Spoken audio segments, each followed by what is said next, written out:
Science presents Birthright 5th edition. I'm your GM and host, Mike Melvin, and we have most of the characters with us today. We are missing one, but we're back again to pick up the story. In fact, anybody recall where we left off of the players out there? What do you recall of the recent happenings?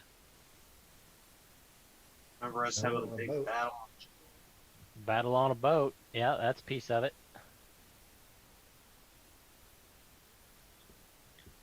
I honestly don't remember a whole lot. This thing a lot. And we had pirates evade us. There you go. All right, now we're into something. Okay, so yeah. Oh yeah, we did. Yep. You guys had finally gotten the boat fixed back up in Talonate, set sail to try to make it down south because you are trying to get to the Imperial City by the first day of spring, according to the summons from the Chamberlain. And you were starting to make your way down that way, although with winter's onset coming here in the northern climes, you're trying to tack to the south. However, shortly after you left port, you guys were attacked by some nasty stuff that took out some of the sailing crew and damaged you as well. You survived that, and as you attempted to sail your way through, even though you only had like one crew member left of any of the sailors, so you were trying to limp the boat along. You had some minor damage that was able to be repaired, but you were limping the boat along anyway because you're light the amount of crew you actually needed, and so you're you found yourselves kind of way out off course a little bit, but from being off course, then you also noticed a small pirate sloop. Yeah, I see it, Joe. Very nice. So a pirate sloop was gaining on you, and you attempted to evade, and it looked like you were successful, but they caught up with you the next day. Thankfully, it wasn't much of a fight because you wiped them out pretty quick, and in fact, once you wiped out a few of the scraggly-looking pirates, you managed to convince the remaining pirate crew to join your crew because their prospects weren't very good. You realized pretty quickly that these pirates were pretty hapless. Almost no pirates ply the seas this far north because usually you don't get a whole lot of merchant trading this far north as the winter starts to set in the north. So you caught these guys because they were desperate and they screwed up and came after you. In any case, you just finished the encounter with those pirates, took on some of their crew, and Captain Greta is bringing them to heel. But now you have at least a small amount of crew that you can use to hopefully continue your voyage south. But you also have this little pirate sloop now that is captured and is otherwise seaworthy, if not a real nice vessel. It is seaworthy. It is smaller than your merchant vessel, Greta's Fortune's Glory. This little pirate sloop is it's salvageable. So that is where you pick up. How would you guys like to continue? Well, I guess it sounds like maybe using that other boat would be a better idea. I mean, can we get everything on there? Could we use it? Like, if so, then maybe we should start thinking about that. Okay.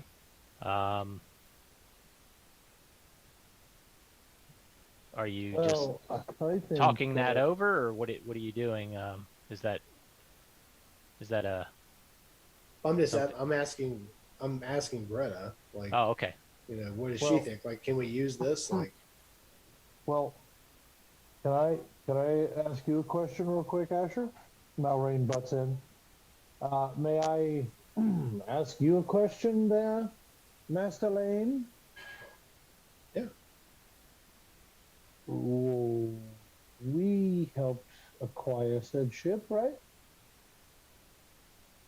Mhm. So perhaps we could commandeer the vessel so as not to create any extra burden on Greta or her crew being aboard her ship. Okay, that's cool. As long as I Well, get off the boat, y- I just want to get back on land. You see, you see Greta visibly brighten at that idea. She says, "I don't particularly want to give up my vessel. This smaller vessel would be Oh, fast, but I have a lot invested in this ship. Um, I see, I'm think." dumber than my character, so that's half the problem. I don't pick up on shit. Like sometimes it takes me a minute. Oh, My that's fine. apologies. Well, yeah, Greta is definitely um, going I'm a to look wizard. at you sideways if you suggest getting rid of her boat. Yeah, that's not. It's Can we that's tow not one what I of was them? trying- that's the thought that she has is tow. Yes, still a sailing vessel. We could tow it. It will slow us down, but somebody is still going to have to steer it to keep it from drifting into the back of the ship. So yes, we can tow it, but somebody trustworthy and um, proficient is going to need to be back there steering that boat. Because if it crashes into the aft of mine, I'm going to be very unhappy. So she says, if you want to go ahead and rig it up, we can give my first mate action or the task of steering the sloop and staying with us. But yeah, the rest of you are going to have to keep an eye on these others because I don't necessarily trust these pirate guys until we've been underway and they've proven their worth. Makes sense. Sounds like a plan to me. It does indeed. It does indeed sound like a plan that would work for me as well. However, Okay. I must ask, Captain, when you notioned the idea of someone trustworthy, I couldn't help but notice that you saw the color of my skin that looked a little differently towards me. Do I you can have a barely problem? understand you, Joe. Oh, It sounds like you're Yeah, I'm talking very through. Yeah, you're very muffled. is this better? No. Okay. Never mind.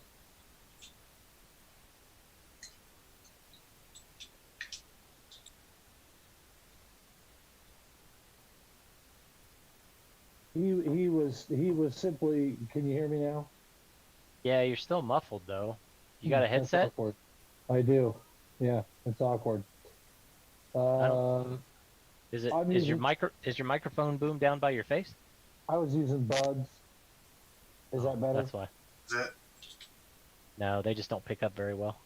I mean, Oh, that's I okay. can understand you, but the further you got away, it was a Mhm. little bit more muffled and got kind of hard to understand.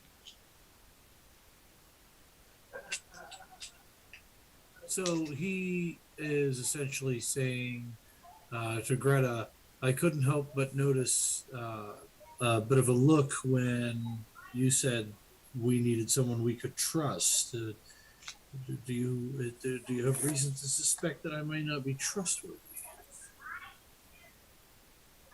Okay. She looks at you and says, after all we've been through, seriously? Are you a pirate? I was speaking about the pirates. Ah, yes. I do suppose I could use a little rest, but just the same. He sits down and kind of starts going back to his hands. He's not a big fan of the water, but he'll deal. Feel free to go below, Master Malrain. If you're having a difficult time, I will try to get this ship to shore as soon as may be. Well, it's not so much the waves, it's the company of those that I'm not exactly accustomed to, i.e., the gentleman that we just took care of. They're a little uncouth for my taste. He would never openly admit, of course, that the water bothers him. Gotcha. So Greta makes a very perceptible eye roll, but she starts barking orders to the crew, and then she'll say to you as the rest of the crew, I'd like to have one person on board with the mate on the sloop, to help him as may be needed. Who will volunteer for this duty? I'll do it. All right. So Asher, you're being put on the sloop with the first mate. He'll let you know anything that he needs help with. So as long as everything goes well, you guys will be towing the sloop. So.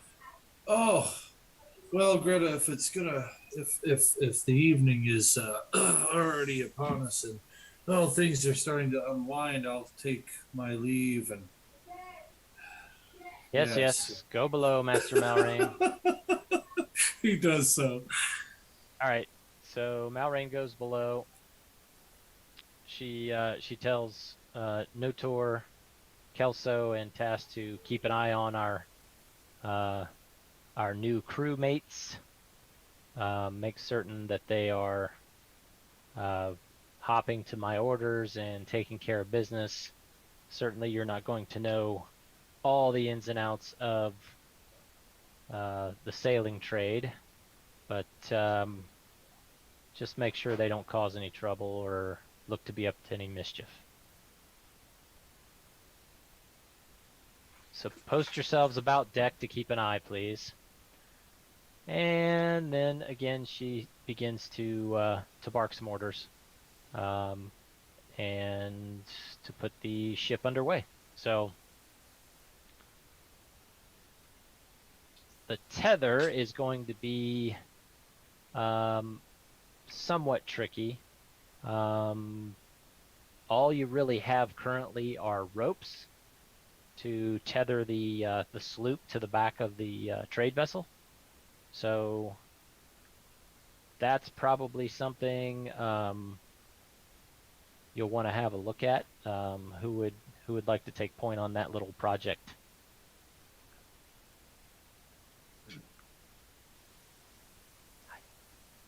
I guess I will. I'll try to help.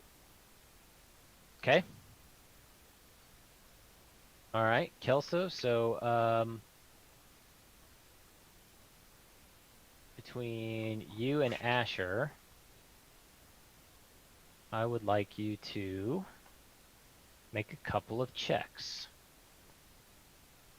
So first and foremost, let's make some athletics checks to throw and string the wire, or not the wire, but the rope between the two vessels successfully.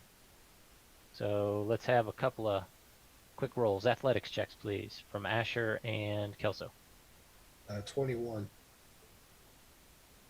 Excellent. Kelso, what you got? A 12. Okay.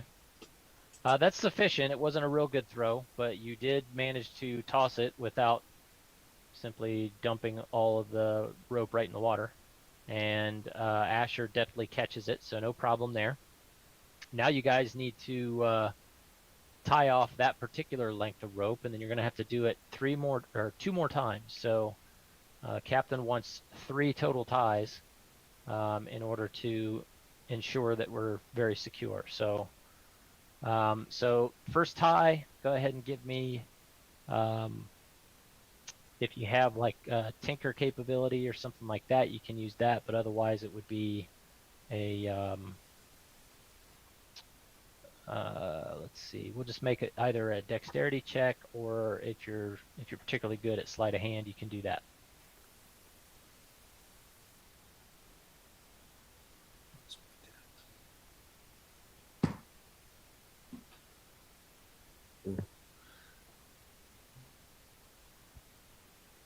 Well, that's 7.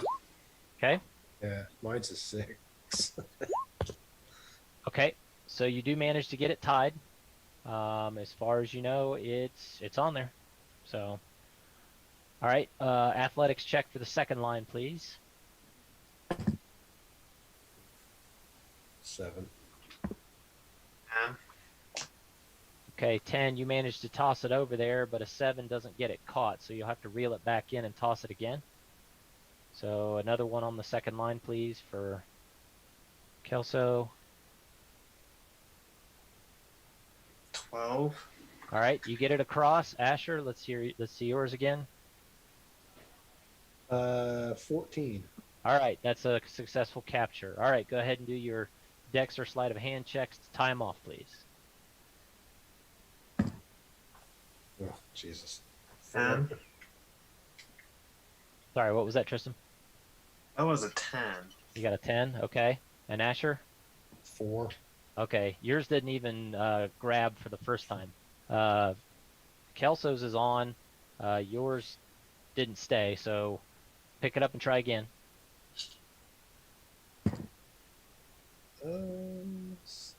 19. Okay. That one you feel pretty good is held pretty fast. All right. Third and final line, gentlemen.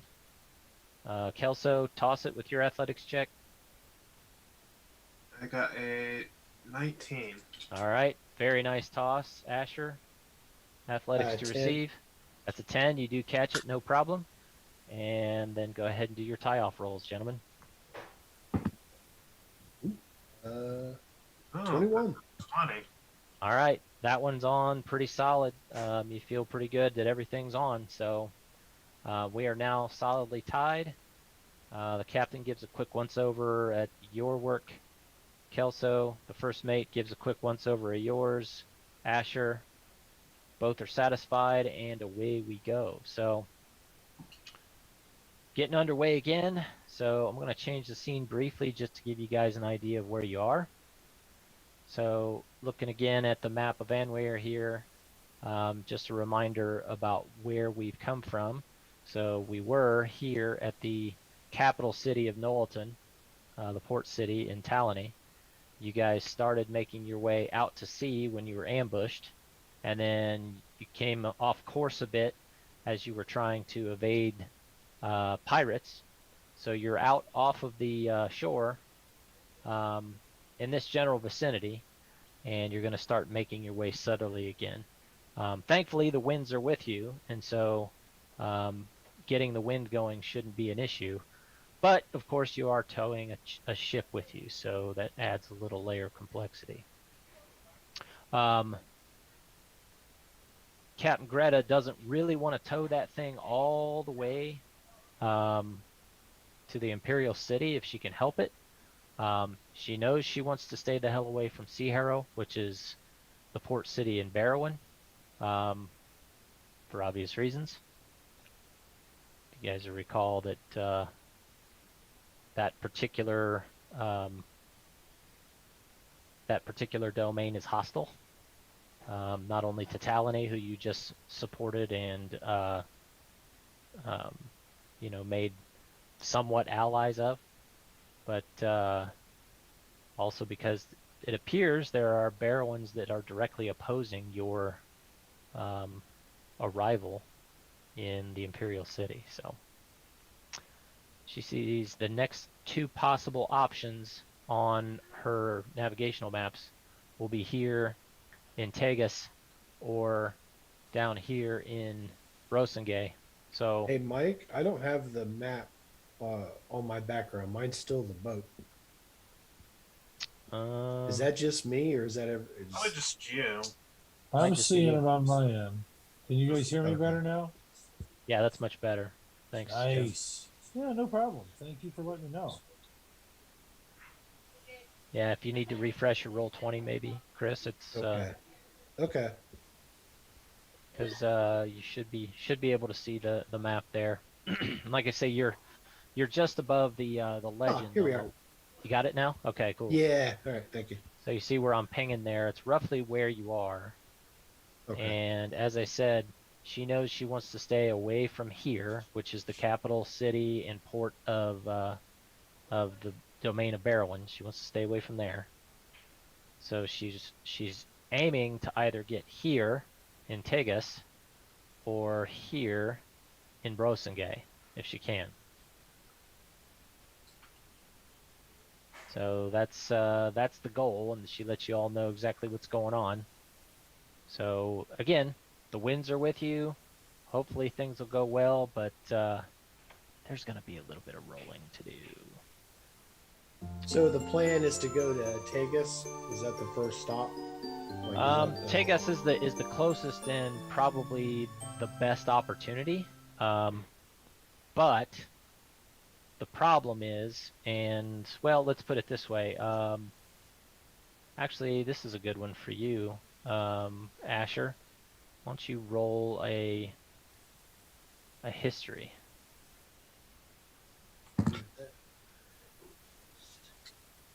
18.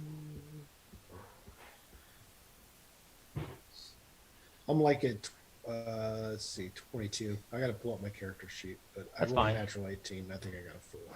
Yep, you do. You're right there, so that's good. Okay. All right. All right. Well, as soon as you hear Captain Greta say something about Tegas, she may not know that Tegas is actually a vassal of Barrowin.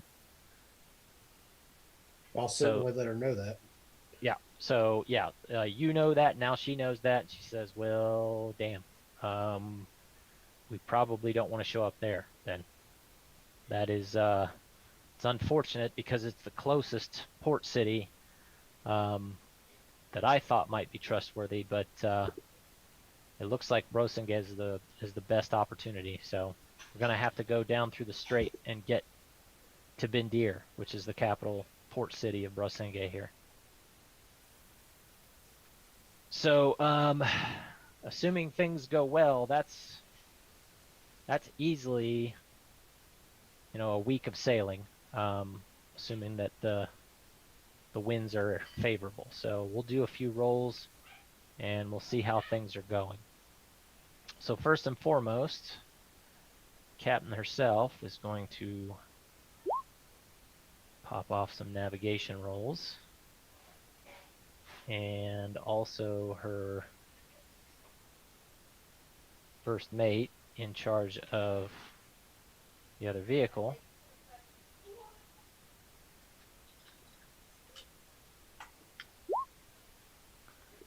Okay. So things are underway and we're moving along all right. For the first day or so, there's no issues. So during this time, there's not a whole lot going on with the crew. You guys are keeping an eye on the crew, and nothing untoward seems to be happening. So good going for the first day. Second day, we'll do the same deal. Okay. On the second day, as you get rolling along here, it's a little bit more difficult for the mate to keep the pirate sloop in a nice swale behind the Fortune's Glory, and one of the lines snaps loose. In fact, it looks like the first line you guys tried to tie on, the one of the knots failed. So You better not mention that to the captain. oh, she noticed. Oh shit! I'm downstairs. Okay, turns out to be the one tied to the pirate sloop on the right side. So it was the first one. That means Kelso, you'll need to run back there, haul the line back, and then try to toss it back to him so he can tie it back on. Alrighty. So give it another athletics throw and see if you can get it to him. A 10. Okay. You do make a toss. It's not a great one, but you do get one. So Asher can go ahead and make an athletics. 16. All right, no problem. You snag the very end of it just before it falls back in the water. And then you'll need to redo your knot.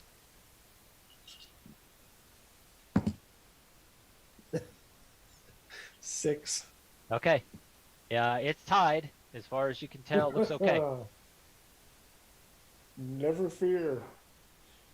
All right, so day I don't 2 hate was a little boats. slow. Just a moment, please. Too easy.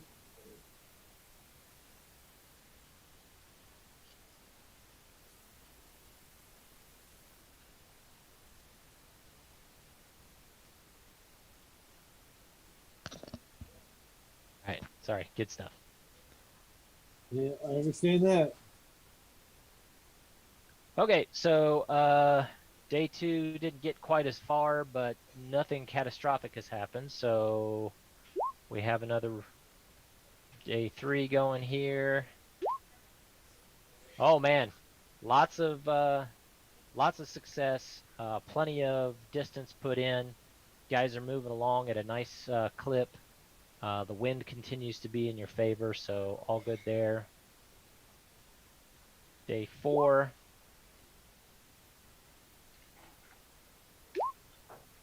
Okay, day 4, moving along again. Not as great this time. The winds have shifted again. You got a warm wind coming up from the south, so it's slowed you, but you're still making steady progress.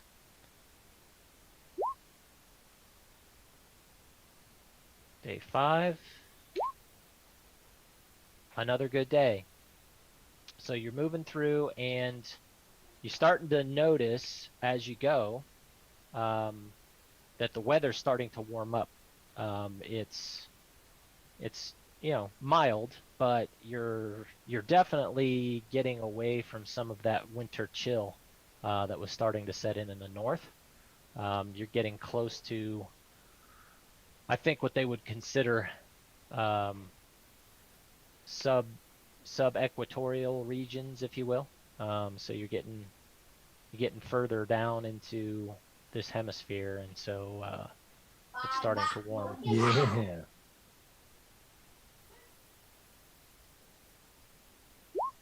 More sailing, more sailing. Sailing, sailing over the existential blues. So moving along again, and unfortunately another line comes loose.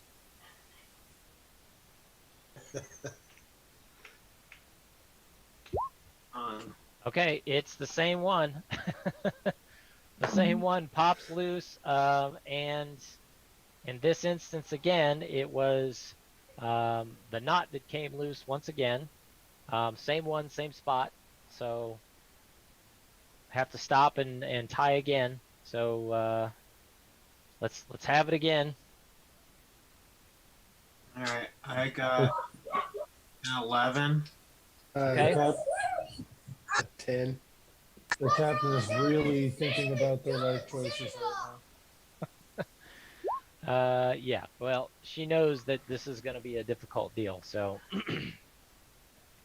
all right, so an 11 and a 10, you do just barely get it across. So again, Asher, go ahead and make a tie attempt.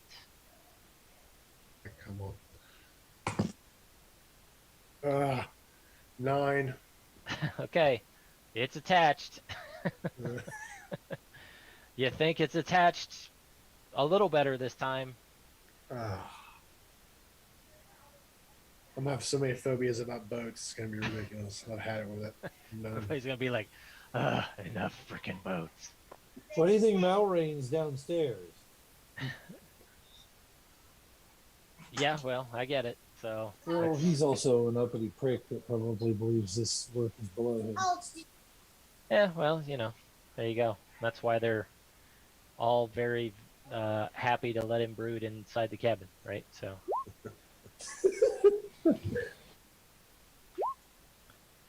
All right, so back underway again. Still moving along pretty well. One more check. We should be pretty darn close to. Yep. Okay. So now you've gotten far south enough that you feel like you're about a week in. You're about, I don't know, 2 days sail west of the capital of Tegas here, which you knew you needed to stay away from. You're starting to see some more traffic, some more maritime traffic out there, because it looks like the trade winds and as you're getting closer to the Straits of Varel, you're seeing a lot more trade traffic and a lot more craft on the horizon, especially as you get into the Straits, because the waters are interesting in the Straits. So when you have water flowing from the Sea of Storms off down into the gulfs and into the Straits itself, the currents can be rather shifty and difficult. So Captain Greta tells everybody, prepare yourselves and get ready for some difficult sailing. This is probably the worst of it here, and we're going to try to mostly stay well away from any other ships. Although in some cases it may be very difficult to stay too far away from any ships. Master GM, I don't want to metagame, but I am curious as to whether I would have heard her yell that from down below, or if Oh it's yeah, too loud. she sends the word to everybody. So, it's not that she's just yelling from the top deck expecting everybody to hear about it. She sends word with everyone else. It's Yeah. it's kind of a game of telephone across the across the deck. So Well, whereas Melvin doesn't believe that it's necessarily his job, he will step above deck to see if there's any way, shape, or form he may be of assistance without falling over the edge. okay, well, Captain Greta says that I could use your lookout capabilities. So go up Aye. to the foredeck and keep an eye out for any ships that you see, and hopefully your knowledge of maybe some of the heraldry and stuff can give us an idea of what kind of ships we're looking at. May give us an idea who we really need to give a wide berth to. Sounds good to me. Okay. So away we go again. It's time for sailing some more. Sailing. All right, getting into the Straits. Moving along pretty good. It's been a while since the captain's been in there, and never when trying to tow another ship before. So this is going to be interesting. But the mate is doing a really good job of keeping the towed ship in the wake and making sure that it's going well. All right. So you get into a pretty nasty twisting current over here off of Baragos Island, and unfortunately that kind of twisted the hull away from the way that Captain Greta wanted it to happen, and 2 out of the 3 lines snap off that are towing the ship, and these are snapped off, not just lost ties this time. The lines are actually snapped in half. Now there's only one tie left, and that's not a good thing, because it would have been easier if they had all snapped. So got to get a little bit of timeliness going on here. Go back to the actual ship scene here. So obviously the ship is not attached here, but what we're gonna do, get to it here.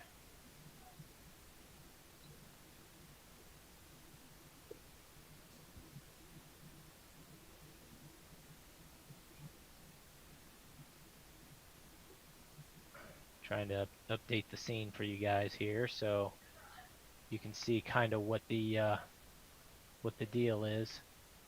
It's Too easy. we have a little something like this. So now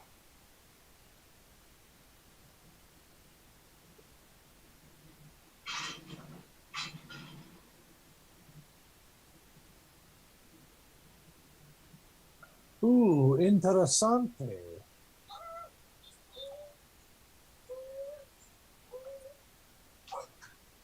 Hey, Mike, I'll just keep Orwell up like around where Malrain's at, since he can be like a lookout and do yeah, that that kind of sounds stuff good. too. Just Aye. to get him. Yep, whenever I need to roll, let me know. I'll be ready to rock and roll.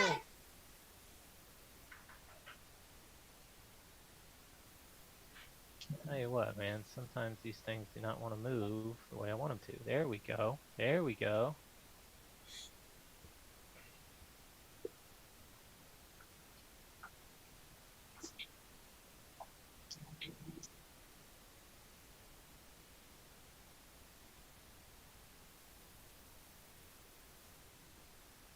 There we go.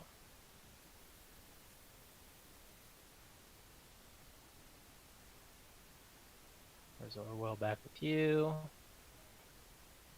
Alright, now we should be in proper shape. Alright, so now, unfortunately, we have this kind of setup going on. We have one line that is still attached.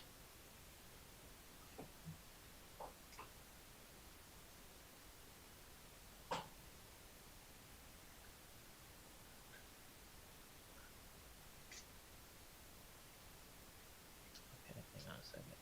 I didn't really want it to be blue. I was trying to get it to be...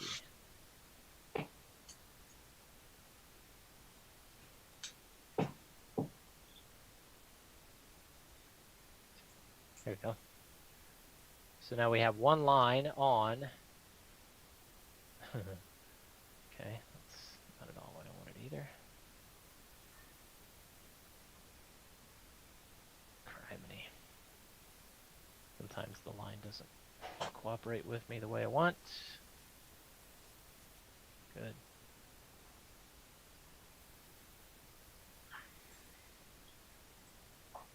And then we have one line snapped, two lines snapped. Okay, two lines snapped and one still attached. So we either need to get these, new lines thrown over and attached, or we need to get the third line detached and let the sloop, ride it out on its own. Otherwise, we run the risk of both ships colliding, which would be bad news. So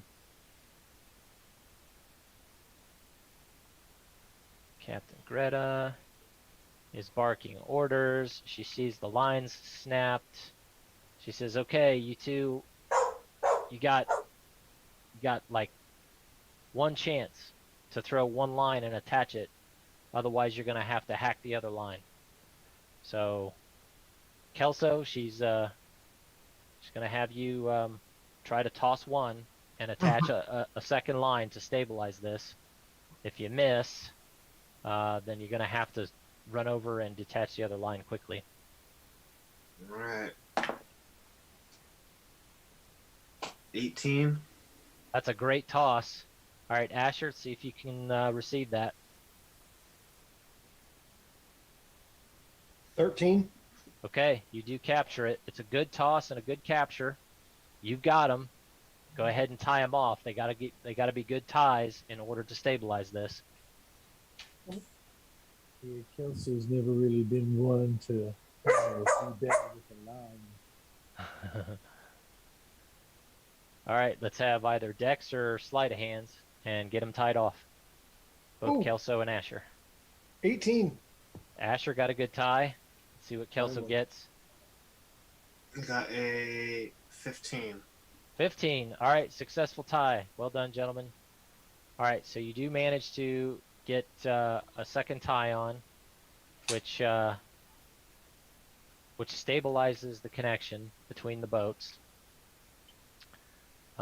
She orders you to go ahead and start bringing in the extra pieces of the other lines and try to salvage those. But for the moment, we'll go with 2. So it's good work. Now let's see if we can continue on. She feels like you probably have about another, if everything goes well, should be able to make Bendir within 2 days. So let's see how it goes. Well, That does not Malrain's look good. definitely tying himself to the mast now. Gotcha.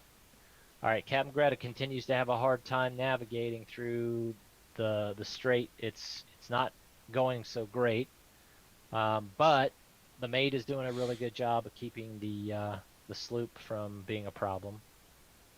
Malrain, go ahead and give me a perception check for some of the traffic you see out in the strait.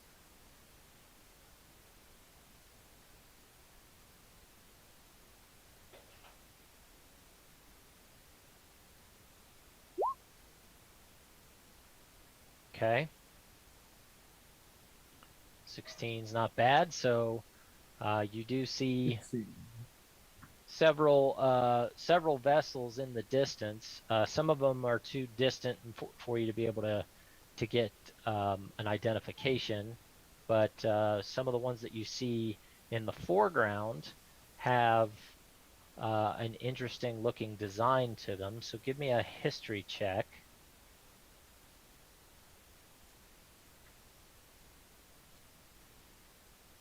See if you can identify what those are.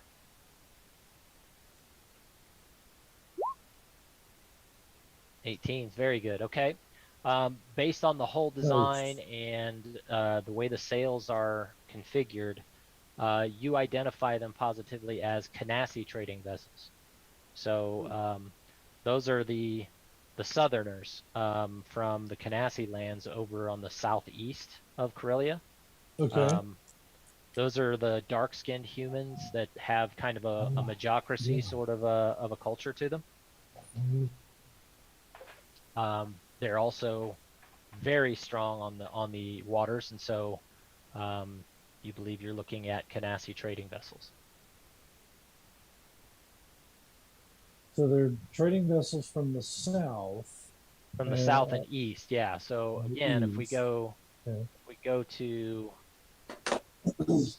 change the scene once again and Nice, show thank you, Uh-huh. it's pretty far, because if I ping way over here to the east, Oh, over here. Okay. Wow. yeah, way over there, that's not even them. They're further beyond this. So Yeah. this is Anweir. So this is the eastern edge of Anweir. Beyond these mountain ranges here in the Cimmerian and Varakazik, out beyond there into some of the arid and desert type of territories, you'll find the Canassi lands. And Oh, wow.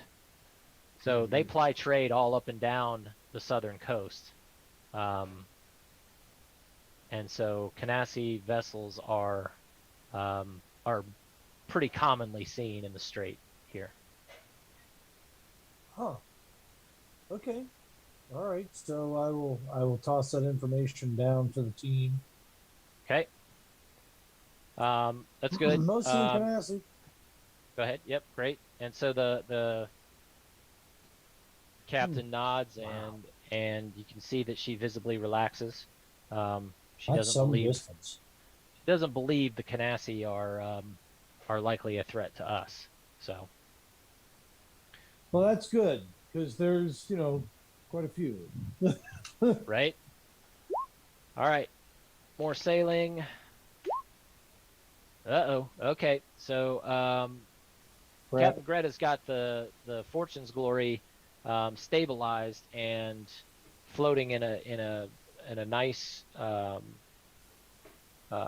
current, moving along just fine, and in fact in a very stable course.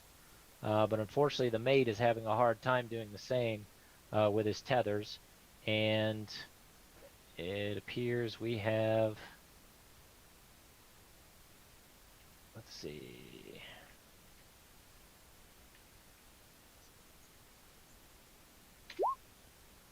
Yep. Unfortunately, this time, both tethers snap completely off, and it's free. So about a day out from Bandir, you guys lose the tethers, and so Asher and the mate are now piloting this sloop by themselves. And so it doesn't appear that Greta thinks we've got the capability to hook up again. We're running low on rope and like they have a spider, a giant spider, or some other crazy means to do this, right? So she turns to everybody. All right, look, we're signaling to the mate to stabilize and try to bring it in himself. But if anybody has any cool ideas on how to retether the ships, we've just got about a day worth of sailing to get to the port of Bandir. I'm willing to listen to any ideas anyone has here. This thing I can really think is they just sail their part and follow. They can try. That's two guys trying to sail one sailing ship. So they can try it. It'll be tough. What about this? I'll throw my bag down, root around the back pouch a bit, pull out 50 foot of rope.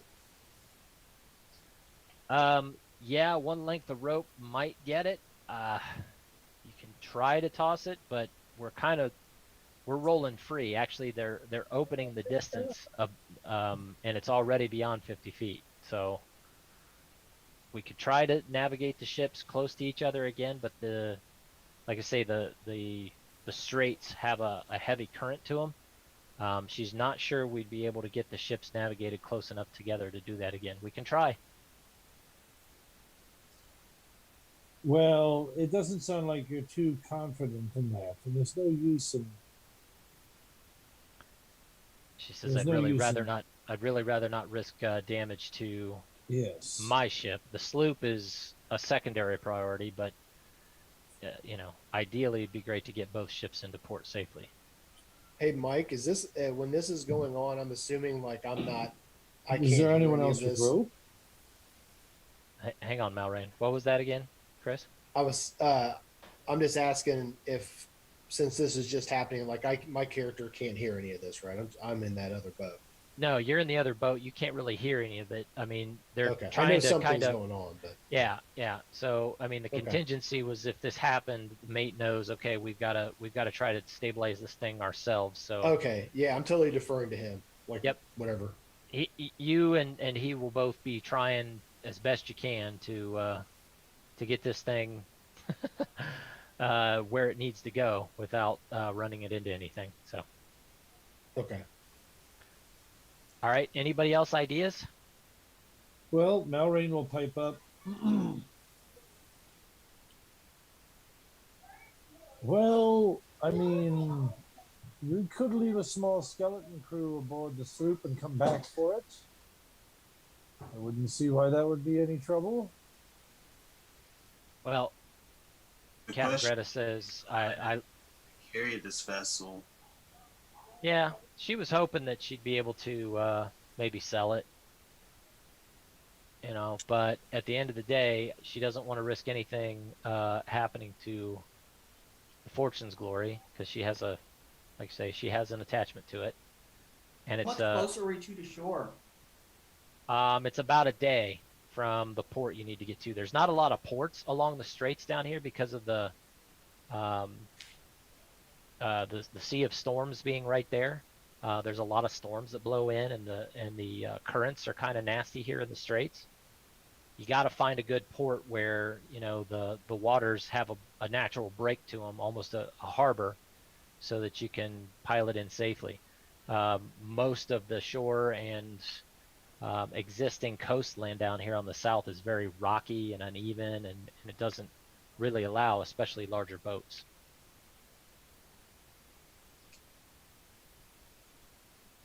I mean, there are several, but the one you want to get to in Bendir is by far the closest.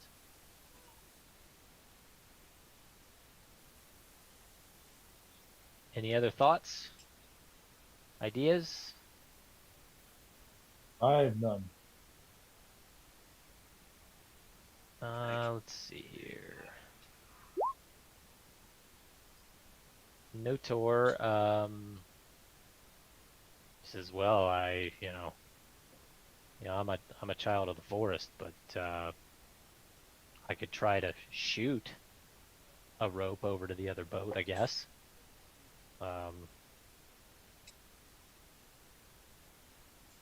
Well, That's a good so possibility. also too, I don't know how much this would help, but the other people have seen me use. I have a mage hand, like it's a cantrip. So I do have that mage hand, which I may have to look at the spell, but right. So I mean, it may be something that we could use to help, maybe not. But I wanted to say something. Like I said, that's something everybody would know. I use the fine. spell in front of people. Yeah, the mage hand only has a 30-foot range to it, and so you could try it. It can't carry more than 10 pounds. Yeah, I can't do very much, but I figured if they were going to maybe try to throw the rope over, I could use the mage hand to kind of close the distance and try to catch it or something. I don't know. I mean, Give it a shot. I mean, first and foremost, they would have to try some. You guys have to try some navigation to try to get the ships within a decent range. Because right now, the range is opened up beyond 50 feet, so it's not even within range of the rope distance. Because the longest length of rope you got right now is 50 feet. So From a campaign standpoint and from a Malrain standpoint, sounds to me like she was willing to sell it, and that it might have benefited her crew, but in the long Can I run, repair it the would other not rope? benefit me as much. So, the two halves of each rope that snapped, Tass, Mhm. are on either boat. So you've got two halves of rope that weren't together on your boat, and then on the other boat is two halves. But again, they weren't originally together.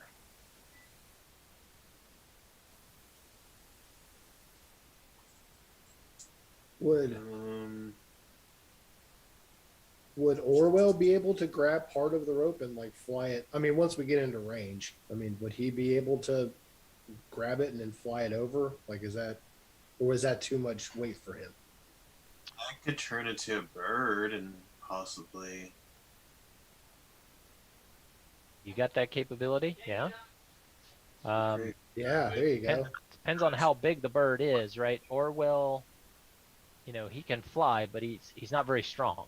I mean, Yeah, his strength is pretty low. So, yeah.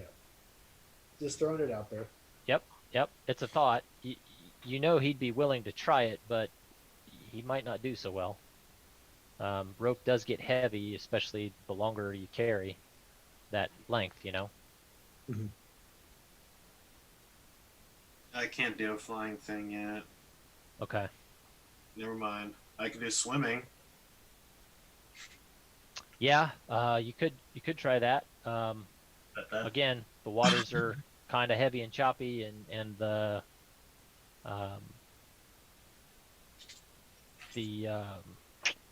what am I trying to say? The current is pretty strong here, but you could try it if you wanted to go for it.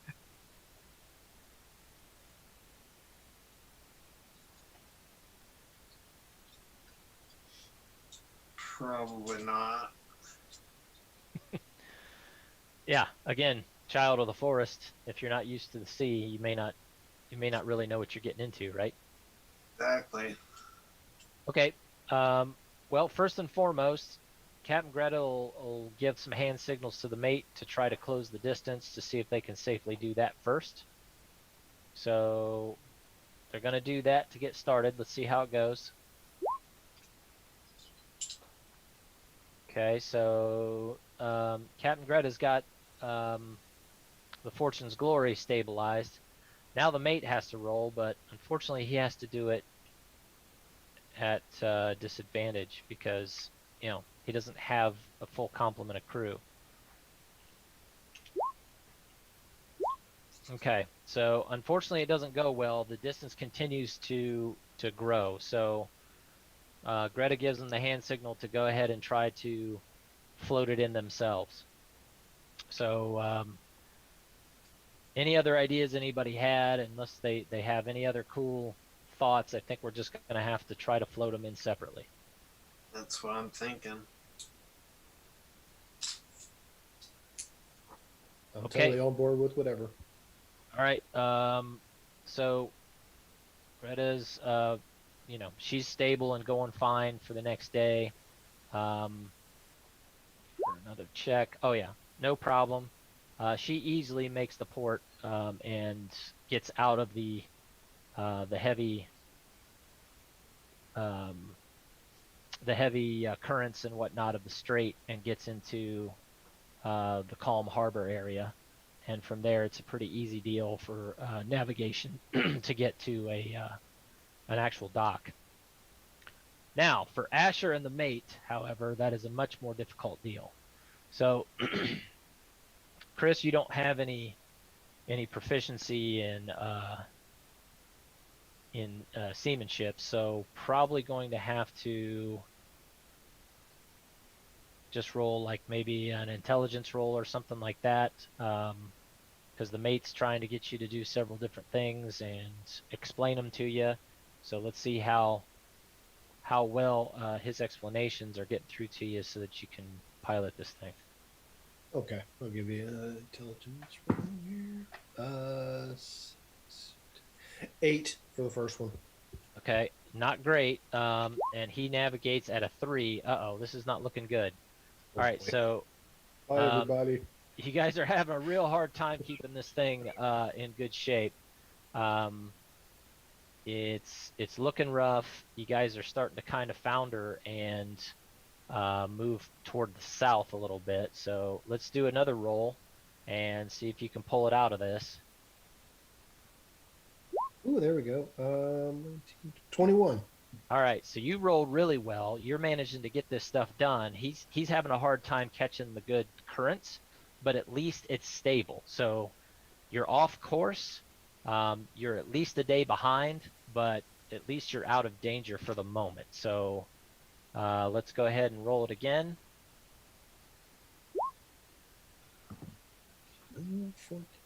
16. Hang on, I keep rolling the wrong thing. 16. There it is. Okay. Okay, again, you're doing a great job of at least helping him keep it stable. But you guys aren't making a whole lot more progress toward the port. So you are now like a day and a half behind. Do a perception roll for me, too. You need me to do a perception roll as well? Nope, you guys are already in the harbor. Good to go. It's not gonna. Let's see, perception. Yeah, 6. Okay. Yeah, you're too busy trying to, just keep up with what the mate's trying to tell you and to keep this thing going the way it's supposed to go. So he actually does spot some ships and points them out to you. Do a quick history roll and see if you can identify what they look like. Oh, there we go. Let's see. History. 4. Oh, yeah, history. 17. Okay. All right. So you do see what looks like some Enwerian traders, and there's also another sloop that's smaller, obviously not a trading vessel, but you can't tell from here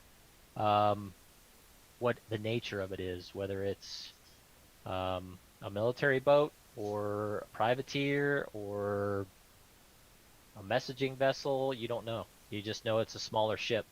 Um, Okay. its configuration from this distance could be anything. So, Okay. I'll tell the first mate all that stuff. I'll yell okay, it to him or whatever. okay, yep, good. And he nods his head grimly. You know, kind of hard to pay attention to what's coming when you got to take care of the boat you're on. So, so, oh, he has a natural one on his navigation roll.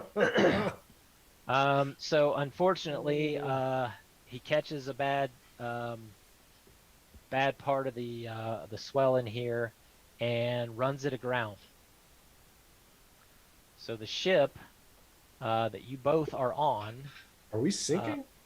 Is that what that no, means? you didn't Sorry. sink. You aren't sinking. You have taken damage and now you can't float anymore. You've run aground. So Oh, sorry. I gotcha. Okay. so as of right now, it looks like it's some kind of maybe some kind of a reef, or it could be a sandbar, although sandbars are pretty rare in the straits. It's usually very rocky and heavy down in here instead of sandy. So you guys have actually run aground here on this little island just outside of Brasenge, and there's really nothing you can do from a seamanship standpoint to uncork it, other than to get another vehicle to tow you out. Unless you guys have something in your bag of tricks. The mate, he doesn't. He's a sailing guy. He's like, we're stuck. I'm not sure what we do now. So he's looking to you as the adventurer and the magic wielder to see if you can get yourselves out of this mess. Oh boy.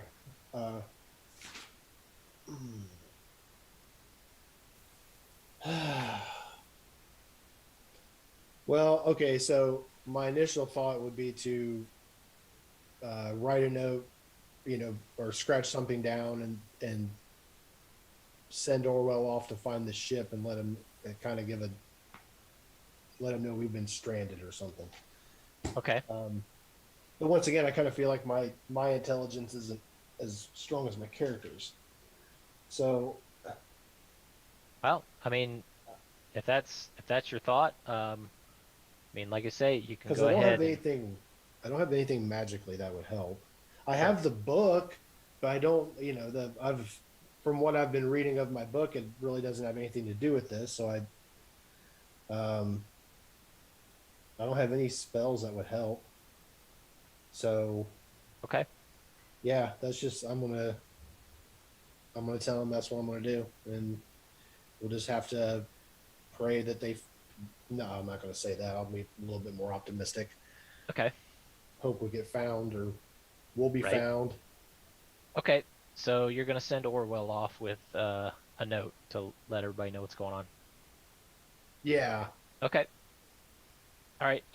So like I say, you're here on, the outside edge of this little island, and they have made the harbor here. So that's where they are currently. So the mate tells you, based on where we are, based on what I know of the area, you should just send them straight east. He'll eventually find a lot of ships. Hopefully he can identify, the Fortune's Glory out of all the other ships that may be in the harbor. Yeah. Yep. Okay. Well, that's what we'll do. Okay, so while you're doing that, he's going to go below and also check on the outside of the ship and see what he can determine about the damage and or how stuck it truly is. So he's gonna look into that stuff. It's about a half a day's flight roughly from where you are to to the port. So looks like you were close. You just you couldn't quite make it. Yeah. At least it's not as bad as it could have been, I suppose. All right, so the rest of you switch the scene. You find yourself here at the port city of Bendir, which is the capital of Brosingay, and you can see that as you come in to the main harbor area, there are several ships, in process of entering and leaving. Several also are tied up in the dock. It's a pretty bustling, busy dock area. So, but it's got a good lee to cover the port from, well, the lee, which is the island that these guys are stuck on that you don't know about yet, is what protects this harbor from the sea of storms and the heavy currents that usually bring people through the strait at crazy pace if you don't know what you're doing. So you have made it here. We'll say, just for giggles, this is roughly where you guys are. This is the Fortune's Glory here. So Captain Greta has everybody preparing to find Harborage, but she's had everybody on the lookout for the other ship and realizes that they're way past due. So she goes ahead and she anchors out here in the harbor and decides that she's going to wait for a little while anyway to ensure that Asher and her first mate actually make it back safely. So you guys are anchored here, and she's waiting at least a day or two to see what's going on. Asher, you're going to need to make a roll on Orwell's behalf. Okie dokie. So, he's got good perception, and he has advantage on perception checks. So let's do an advantaged perception check for him to try to spot the ship as he comes in over the harbor area. Okay. Do roll 1. A 9. He gets a +3. Okay, all his so perception 12. Okay. And then the second roll. Oh man. Let's see. Did you say it was 4 or 3? 3. +3. Yep. Yeah, 5. So 12. Okay. All right. 12 is not bad, but there's several ships out here. So, these are just a few that are dotted around the harbor. There's actually quite a few more. So he's wheeling around looking for the proper ship. But that gives an opportunity for those who are paying attention on deck to possibly see him. So Notor, Malrain, Kelso, and Greta all get perception checks, please. Alrighty.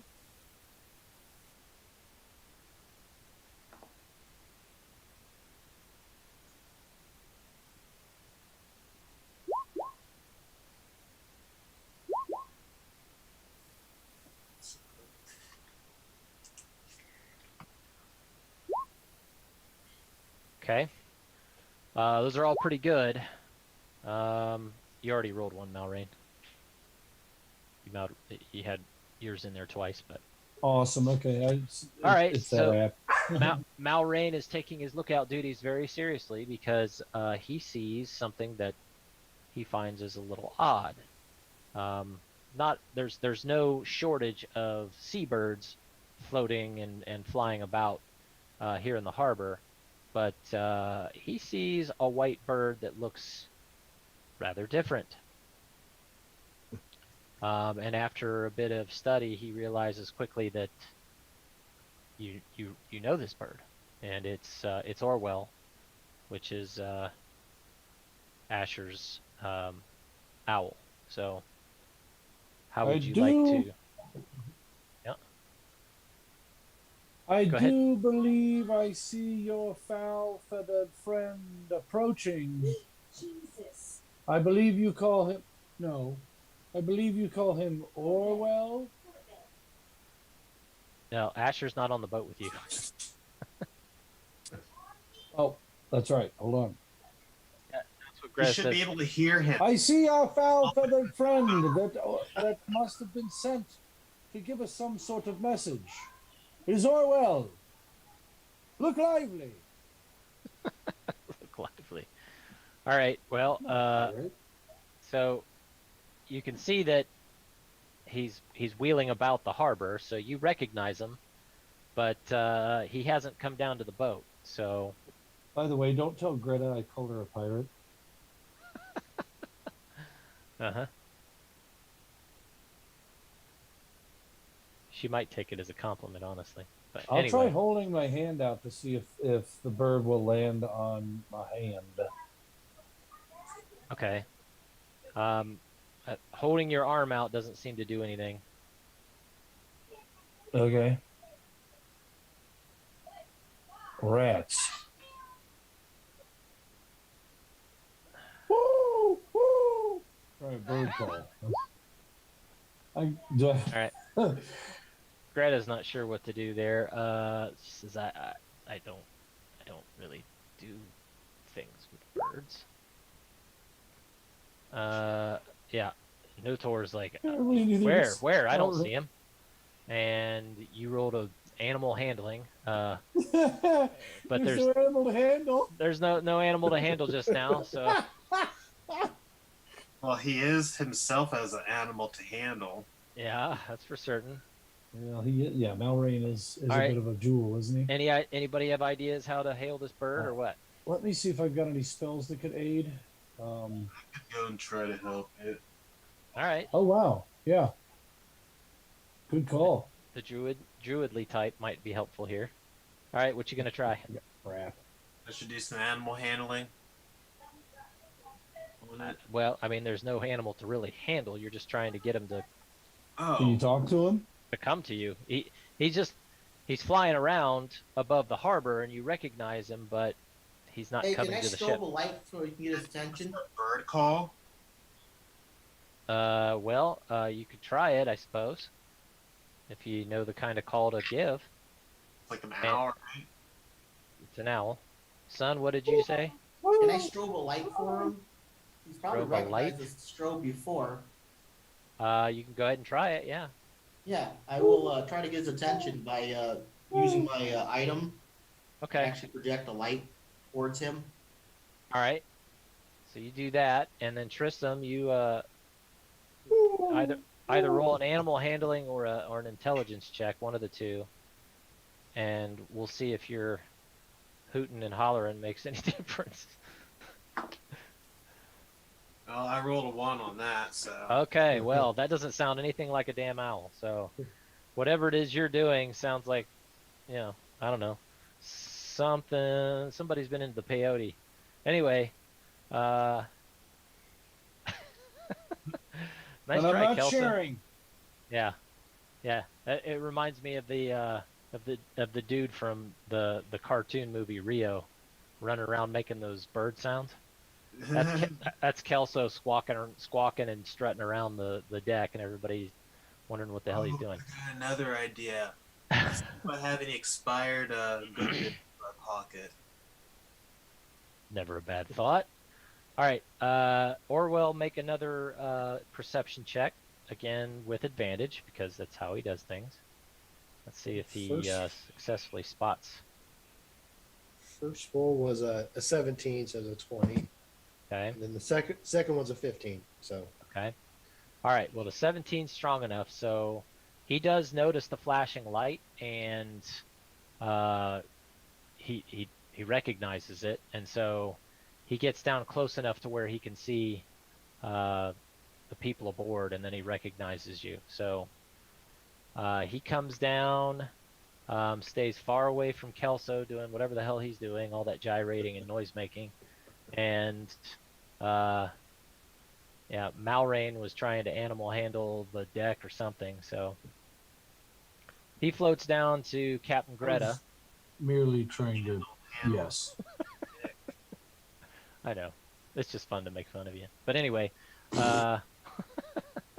so he alights on the rail next to Captain Greta at the helm, and she recognizes that he has a note attached to his leg and removes it. Reads that Asher and the mate are unharmed, but the ship, unfortunately, is stuck. So We're stuck. Come help. we're stuck. Come help. We are here. Scribble, scribble, scrawl, scrawl. By the way, how did you note where you were? Yeah. No, I know. I'm aware that I would make it as aware as I possibly could. I know that distance and stuff. I mean, Yeah, okay. All right, so she looks at your scrawl and let's see if she gets a pretty good idea where you are based off of that. She calls over the rest of the crew too, not the regular crew, you guys, the actual players, and has you all take a look at it. She says, I want to make sure that this makes sense in my mind. Everybody take a look at his chicken scratch here and let me know if you concur with my thoughts on where he is. So make intelligence rolls, please, based on this little scrawl, and see what you can make of it. Me too, or since I'm up in the crow's Yep. nest now? Okay. Yep. Yep, she has you come down to the crow's nest and check it out. And what kind of roll are we making? Intelligence check, please.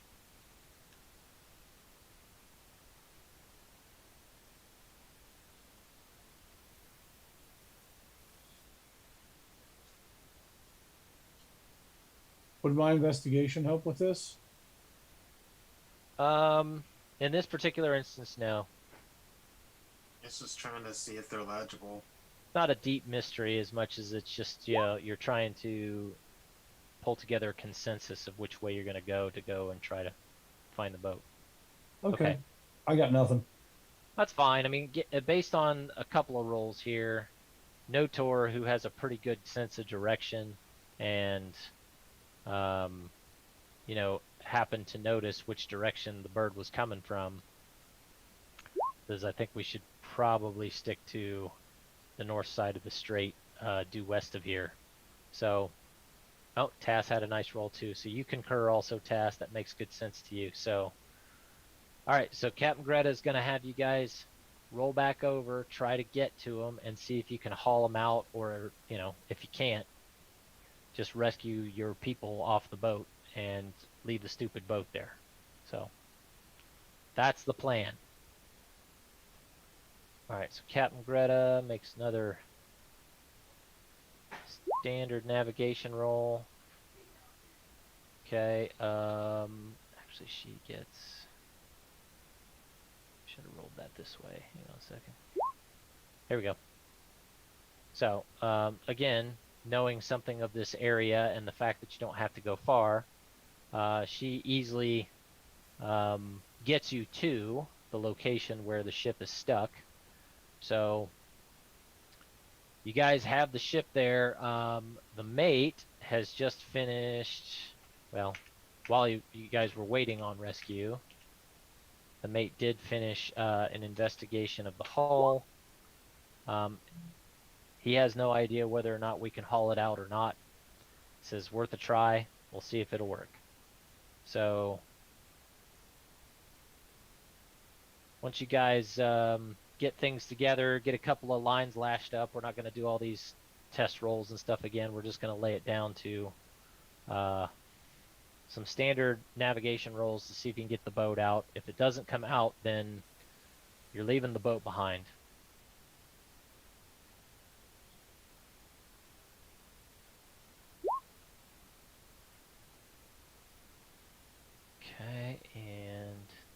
Keep Okay. going. Hang on. There it goes. That's the one I wanted. And then the mate, he just rolls straight. Ooh, he rolled a nat 20. Holy cow, you got the dang thing loose. All right, you got it loose, and it's tethered. If she can make one more roll to get it into the harbor, you guys are good. Good enough. You make it back. The ship's a little beat up. It's taken on a little bit of water from some hull damage, but you do manage to get it back to the port city. So you guys successfully make it to the port of Bandir Yay! with your little prize, a pirate sloop that's a little beat up and otherwise not greatly maintained, but it's relatively seaworthy. So we're gonna change the scene. It's a little dock district here, so everybody will kindly put their characters up on the upper right portion of this. Yeah, you know what I'm trying to say.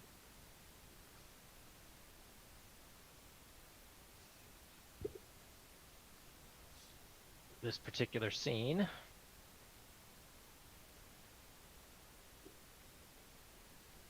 Like right there, Mike. Up on the upper right hand side up here where I'm pinging. Oh shit! Right. Yeah. Duh. That's sick.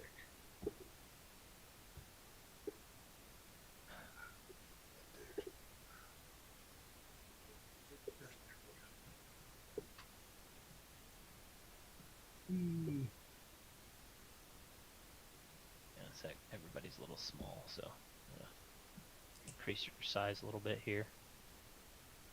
There we go.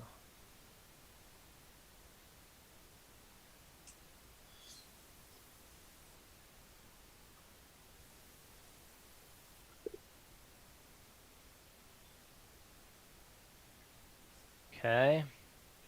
Where's our Malrain buddy? Still listening there, Joe?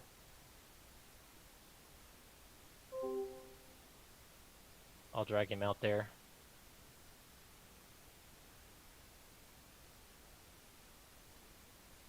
All right. You have successfully made port, and here you are at the just a dock area.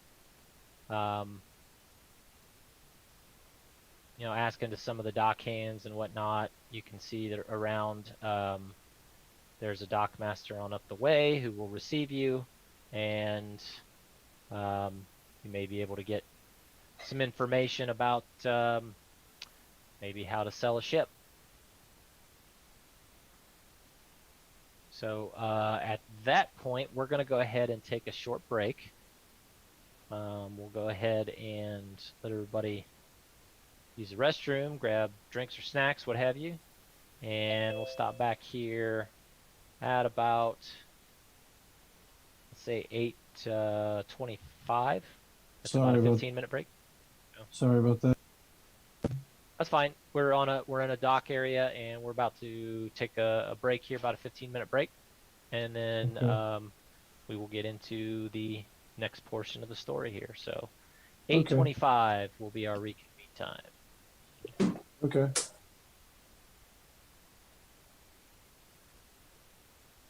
Okay, see you in a bit. No, you're not sorry. I'll get the I'll get the stream paused. You did I what? said I'm gonna get the stream paused here.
Away we go.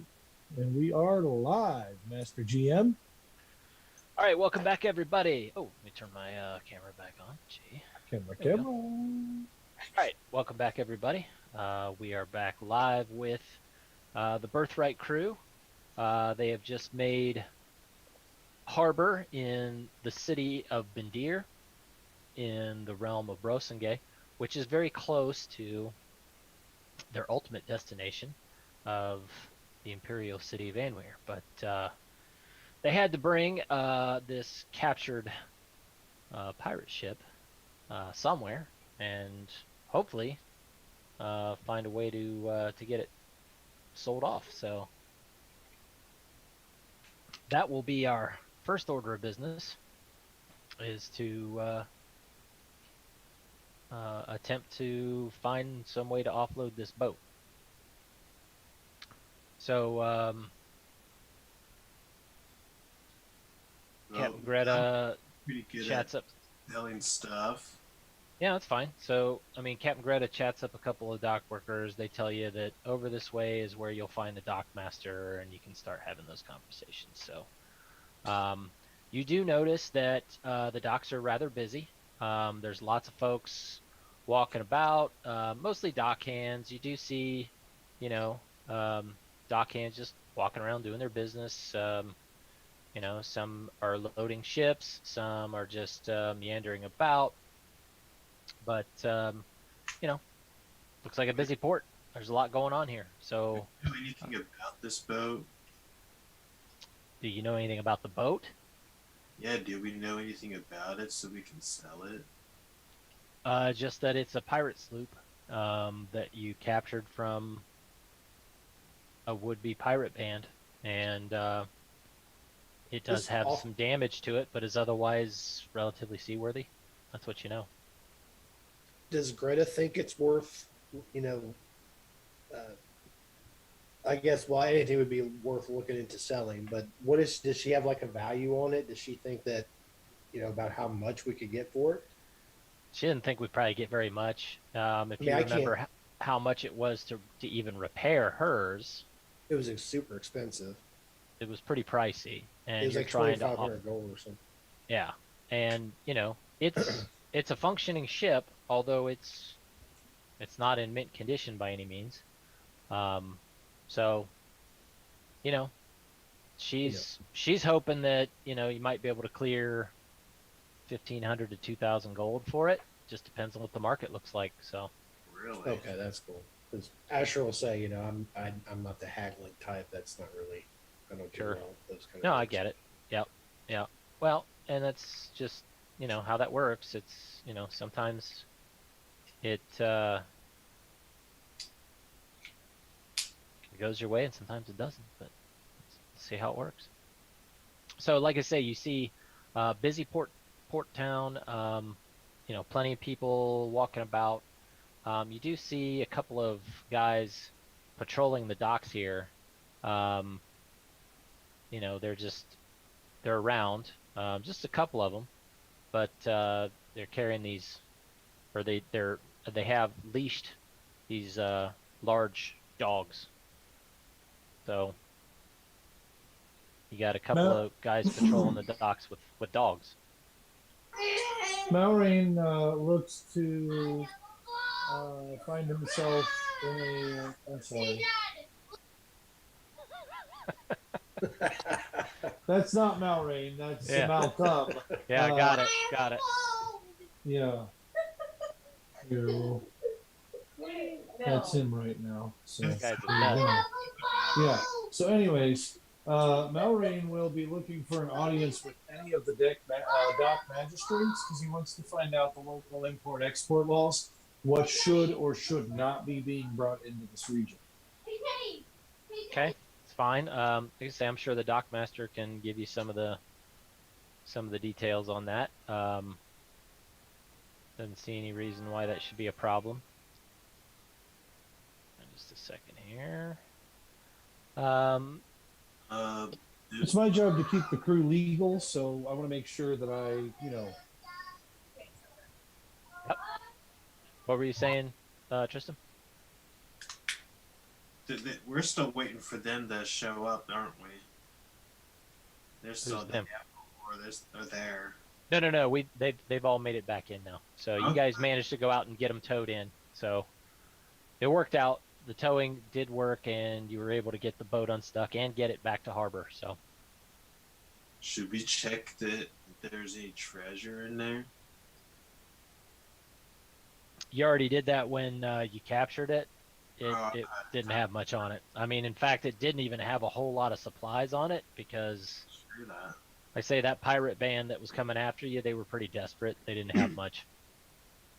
Just to clear something up too, didn't we find some treasure last time? Like there was a lockbox. Was that the battle where we found a lockbox with a note in it? That was not a treasure. If you'll look in your various items there, along with your character sheets, there's the mysterious note. Okay. That's all that was in the Oh. lockbox. I'm sorry, dude. Like, Yeah, the lockbox was attached to your anchor chain okay. when you guys weighed anchor after the initial the ambush fight that you guys had but shortly it's out still of by that port. asshole, dude. Okay. Yep.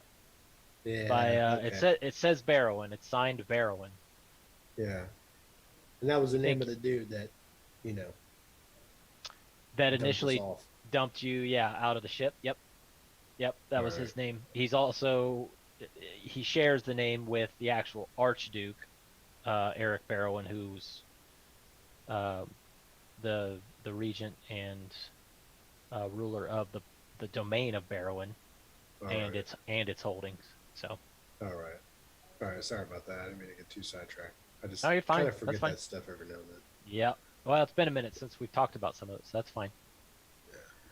All right, so like I said, if you guys want to make your way around down to this way, that's where the dockmaster is. As you're walking along, I'd like everybody to give me some perception checks and see if you see anything extra as you're heading toward the dockmaster.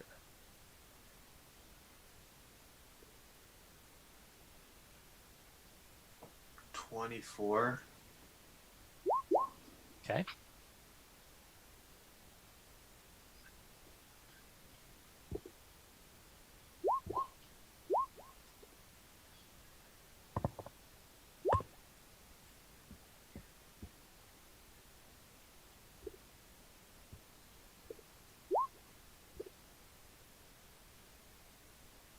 Okay. I see nothing. Now Malrain's trying to get his land legs back after being at sea for a couple of weeks. Do you know how hard it is to look presentable when you're when you've been at sea for several weeks? I mean, right there's Malcolm telling you more about it. Yeah. Uh-huh. That's how disheveled he is. Yeah, it sounds rough. Poor guy. That's funny. All right, let's see here. Okay, so we have.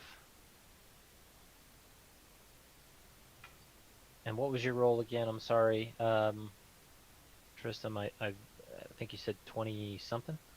24. 24. Okay. So you do notice there is some movement inside a couple of these little shacks and bungalows. There's movement inside. So you think you see people bustling about in there, so which isn't terribly out of the ordinary. You would expect to see people inside some of these shanties and places of business and bungalows that are along the docks. But there are definitely some people in there.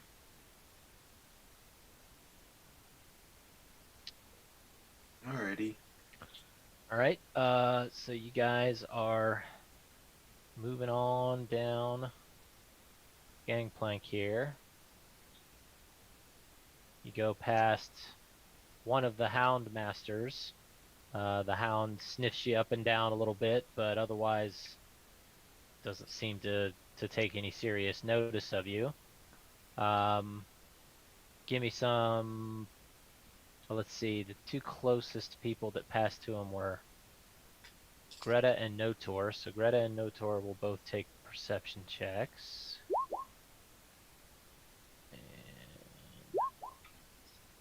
Okay, so Greta notices the guy eyeing your group a little closely, and she's a little surprised by it. Says, "Is there something we can do for you? My crew just returned from a long voyage, and we'd like some hospitality." The guy just says, "Yeah, go see the dockmaster. I'm just looking for troublemakers. Don't you be any." Of course, we wouldn't be troublemakers. We're merely looking for the Dark Master to stay out of trouble, actually. Gotcha. Let's see here. As he combs his hair back into a ponytail and is there any place around here with either a washout or a stay-in conditioner? Up in town. Go see the dockmaster. I don't have time to talk to you. Good luck with the boxes. All right. Well, so, he looks at you with a sneer and, kind of a dismissive gesture, but then continues his patrol along the dock there. So, Pleasant fellow. not so much, right? All right, so you guys are continuing on along, and you end up here. And this fellow here has been pointed out to you as the dock master, who, upon examination, is a little bit more foppish than your typical dock people. He looks like a functionary of some kind. You can tell he's not really a seaman type. He's more of a, he's a local functionary. He's a man of some kind of importance, but he appears to be kind of nervous sort. He darts his eyes back and forth a lot as you approach, and as soon as you do approach, he says, "State your business, please." Of course. Welcome to the city of Bendir. I apologize, but it's a busy day as you can see. Please state your business. All I need is a registrar's list for what should and shouldn't be brought in for your docks. I need to know what is legal and what is illegal for shipments and receiving here at the docks, but at the same point in time, I'd also like to know the schedule, the best times with which to report to the docks. All right. He's taken aback by that because he doesn't usually get anybody that speaks like that in his vicinity. So he is surprised, but he quickly rummages around in a small pouch at his side, and he pulls out some parchment, and he says, "Well, certainly, my lord. Let me produce the documents for you. If you'll permit me just a moment." He's pretty stuttering, and he's obviously nervous, right? So, thank you so much. As he's fumbling around with his documents and such, he gives a little sidelong glance to his assistant here, and he says, "Take the roll, please. You know the drill. Go ahead and do your job. And so this guy turns to each person in the party and says, if you please, Rasengi law requires that we take a roll for each person embarking in our docks. If you would please, either say your name so that I may mark them, or feel free to mark them yourselves. And he produces a parchment. So you can make your mark, or you can ask him to do it for you on your behalf. Showing my aristocratic nature and my somewhat benevolent attitude towards them, I will make my mark and show them that I am able to. Dang dogs! The dogs don't like it. It's like Show you're them there, how- man. Oh, I'm fully enveloped. Look at the water. So I will tell him, darn it. Or I will write my name down to show the elegance and that I'm upper class, so to speak, that I can write, right? Sure. Okay. Well, if you're gonna go ahead and make your mark, that's fine. He'll let you do that. All right. Next, please. Next, please. I'll sign. Okay. It's pretty. I'm assuming this is all kind of standard. Is this like standard operating procedure? As far as you know, yeah. I mean, every realm sometimes has their own little quirks and such, but you Okay. can't say that you've done a ton of sailing. So, Yeah. as far as you know, this sounds pretty standard and normal. Okay. I'll sign. Okay. Notor goes ahead and puts his name on. Okay. All right. The three of you, please, make your marks if you like, or just give me your names. I'll put them on there at your behest if you like. Captain Greta goes ahead and looks at him a little funny. Says, "Don't mind I have to do this in many ports." He's a little nervous about it. He says, "It's a recent requirement from the Regent. So very sorry about very sorry for your inconvenience, but it's necessary." Well, as is his wont. I mean, if the regent runs the territories, then they should know who's coming in and out of those territories, right? Some regents even go as far as to discuss who can and cannot hunt in their territories. So this is a little light in some respects, Greta. Please understand that they're just trying to keep Rasta. All right. Well, she makes her mark. No problem. Tass, you want to make your mark, or will you just tell him your name?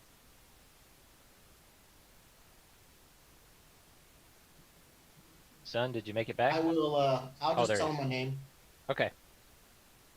All right. So you tell him your name, and so he writes it down. Kelso, what about you? I go ahead and write it down. Okay. So you write down your name, and he begins looking at the names. He looks over at the dockmaster and says, "Appears all's in order, sir." And he retreats back into the building here. The dockmaster still fumbling with some of his parchments, because again he seems to be taken aback a little bit about your request for wanting to see all this. He says, "A moment, if you will, sir. It appears I need some more of my documentation." And so he starts to head inside. And then you hear him arguing with somebody inside. So you think your request has flustered him a little bit, but he's doing a bit more arguing, and you make out everything they're saying, but it sounds like they're having a hard time with your request. But while you patiently or Nice. impatiently wait, go ahead and do some more perception rolls, if you please. Yeah, Cypher's gonna, or Cypher, shit. The hell am I thinking? Asher's gonna say, does anybody else think it's weird that he was acting so nervous? Like, of course, I don't know anything. Well, That's fine. Also, if you think it's weird, do an insight roll I got 11 for perception. for perception. Okay. Insight. Do you want me to do 2 rolls or just 1? Yeah, both is fine. Okay. This one. Let's see, what's my insight? 2. Insight's 13. Okay. I mean, I felt like they were on the level, but my perception did give me a 20. So Okay. that. Yep. So you didn't have any worries. Nobody really has any major suspicions right now. Greta's still annoyed because she doesn't usually get this kind of formality and names and such at docks, but she's handling it with some minor annoyance. Malrain, your perception, as you're watching inside the building and whatnot, you do notice there's a window over on this side, and you do see somebody duck their head out and steal a glance toward you, and then flash a little sign, and then duck his head back in. So you didn't get a really good look at the person, but it wasn't the dockmaster or his assistant. All right, let me look at something real quick. Who flashed the sign? What did the sign look like? It looked like some kind of a hand signal. Hold on a second. I can cast comprehend language. Well, language only works with spoken word. Any spoken language that you hear, written language that you see. Okay. Yeah. He didn't write anything, and he didn't say anything. He used some kind of a hand signal. It was just a... I wonder if that's something they need to adopt or adapt within respect to the gaming rules. Just the same.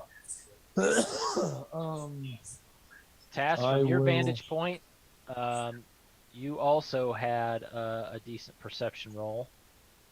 I'm sorry. Just a moment. Sure.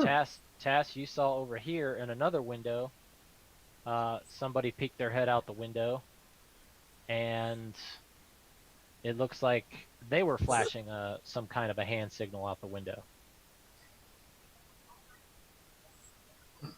Do I know specifically what they actually flashed? Right, that's what I'm looking for too. No, it's like I say, it was some kind of a hand signal. They were holding their fingers in a interesting configuration, but I mean, for all you know, it could have been somebody signaling some maritime something or asking for a blessing, but somebody was at the window and flashed a hand signal. Do I have the ability to recreate that hand signal? Sure, it's pretty easy. I mean, you don't know what it means, but it looks kind of like the OK symbol, kind of like this. Okay. Did someone punch me? No, nobody punched you. Okay. No, it wasn't that kind of OK signal. Uh, No. It was kind of like this. It was just a brief wave out the window, and that was it. I wouldn't know. Okay, so I'm in the. You didn't see that one. You were looking down here and saw it here. What was saw that here. Same symbol though. Well, if you guys mention it to each other. So, I do not mention it. I just start brandishing it to people that I see. You start what? I start brandishing it to people that actually start showing or I see. Brandishing? Okay. Yeah, he's showing the symbol to people. Oh, okay. I'm going to ask everybody else. Does anybody else happen to see the folks sticking their heads out of windows and flashing what appears to be an OK symbol or a positive symbol towards one another? And if so, why? That's about it. Is there a prayer or something I should be throwing up? Am I Asher missing says something? no. But I'm gonna be on guard now too. Yeah. I don't Okay. like this, and it stinks of ambush, but I'll look at the Okay doc. symbol. Yeah, Notor's Yeah. what? I've never heard of that. What's that? Okay, he starts looking around too. He's a little Apparently, bit I more. can explain the history of the OK symbol pretty well. Yeah, you Well, can you start see, droning on. yeah. Well, you see, Notor, in the early century, Blah blah blah blah blah. right. Wah, wah, wah. Yeah, thank you. Wah, wah, wah, wah, wah.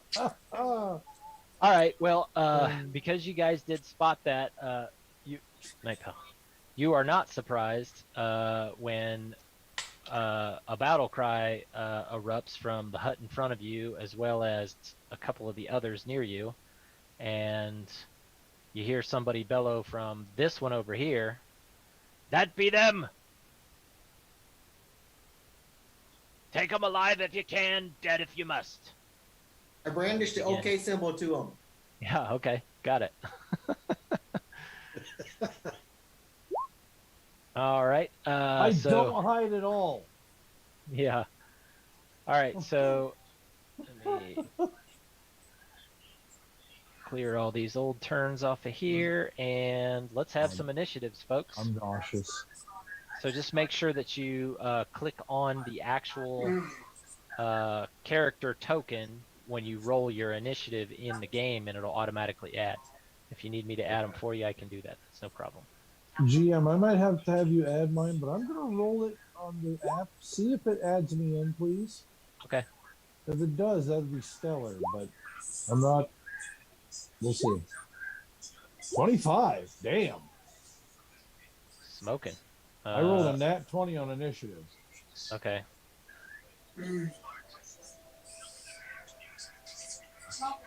Malrain right. was prepped for this. His father told him he tastes like this. Oof. Did it add me? Nice. Let's see. I hope so. Oh, hang on. Let's see. Which one was that? I rolled 3. So actually, hers should be a 9. And then Notor's now should be that. Okay. Yep. Everybody looks like you're getting into the initiative order. Looks good. Sorry for all the noise. You're fine. Let's see. We've got this guy. So now I need to start making some people visible. So there's this dude.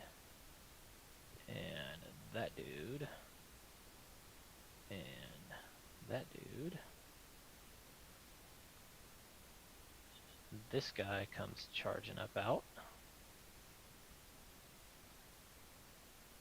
Oh, this one. There we go.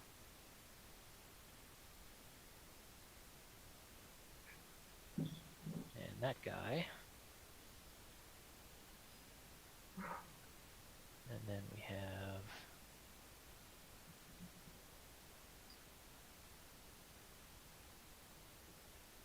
that one. And this guy.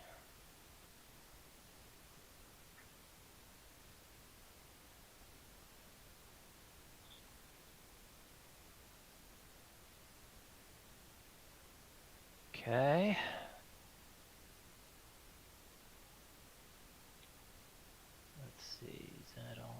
that takes care of all those dudes.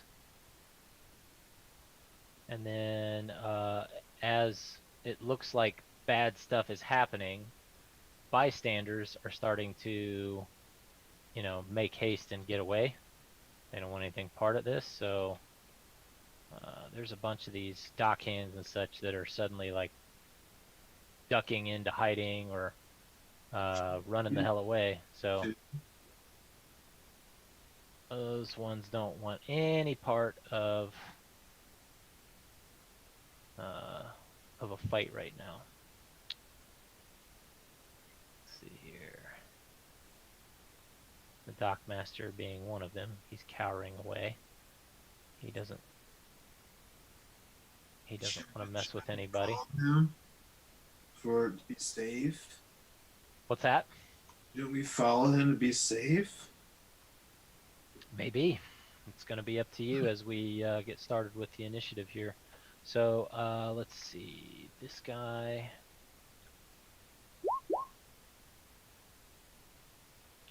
So, El Capitan. And then all the other Banditos are going to basically go at the same time-ish. So, regular Banditos. And then I'm going to have those Banditos, which are the ones that look like they're lining up to shoot weapons. So we've got some melee and some ranged guys. And we got the captain that you can see are, he's shouting out the window and calling orders from his hut over there. And then you also see both of the Houndmasters starting to loose their dogs. So they're starting to sick dogs on you. So make sure I got those. And Mastiffs are going there. Okay, so now we're going to sort this. Descending. Alright, we'll start at the top of the order with Malrain. Alright, Malrain. So you got one guy who's moving up in your face right here out of the hidey hole, or the building. Okay. You got a Mastiff over here being loosed at you. This guy is exiting a door here. You see the captain in the window over there. You see a couple of guys exiting this building over here and heading down the gangplank, and a couple of archer dudes over here, as well as an archer guy in a window of that one over here. So it's a target rich environment, let's put it that way.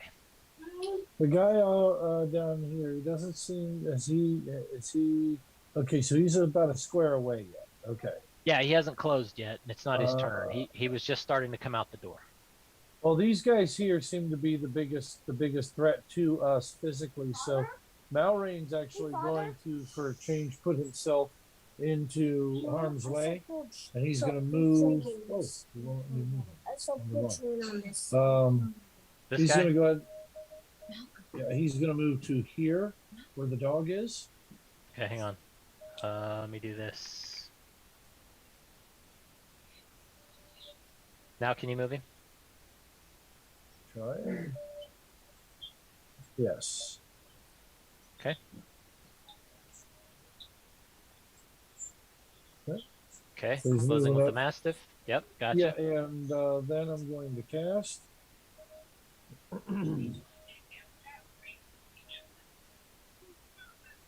One second. 1 second, gone by. 1 second gone by. Thank you. Where are you? There you are. Thundercats. Oh, yeah, right. Create a thunderous sound that can be heard up to 100 feet away. Each creature within range of other than you must succeed on a Constitution saving throw or take 1d6 thunder damage. Okay. So you're gonna throw some thunder at people, huh? Yo. So whereabouts are you putting it?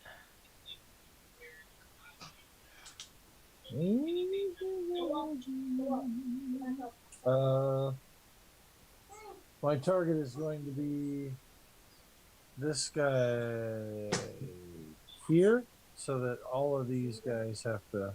Well, my people will too, but hey. Ooh, no. Wait. Are these guys coming at us too? No, those guys are trying to row their boat out of harm's way. They're Ooh, trying to take off. Malrain is literally going to cause everybody some headaches here. Yeah. But oh well. Okay. It looks like the best place to cast it would be here because that's going to put everybody in range of it. Okay. So what's the range again, or the area of effect? Let me make sure that it's not an AOE like that.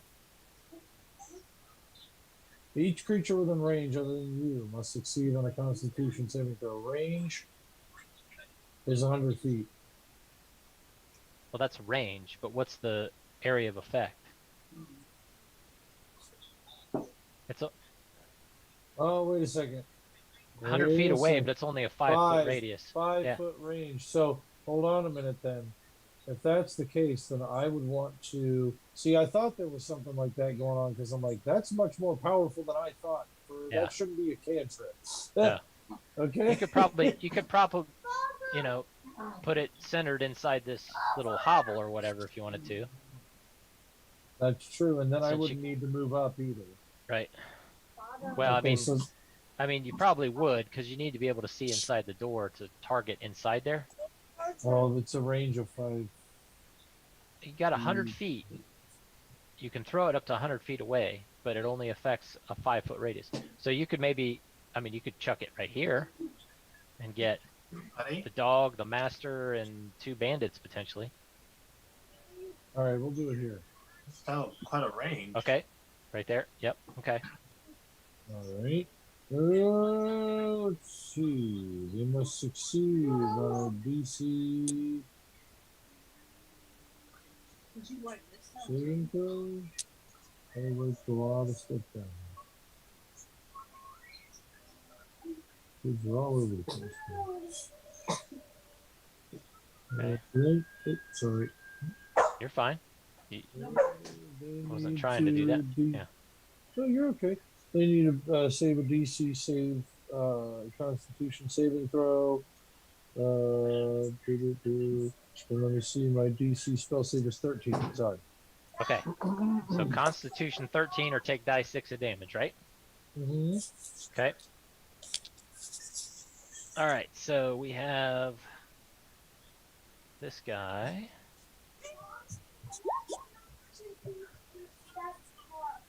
Who passes. We have this guy who fails, and we have this guy who passes, and then we have a dog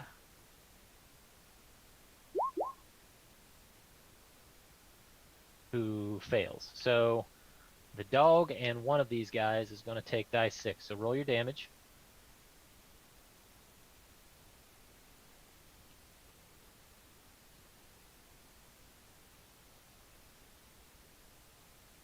Go ahead and roll your die 6, Joe. Okay. So 2 points of damage to the Mastiff.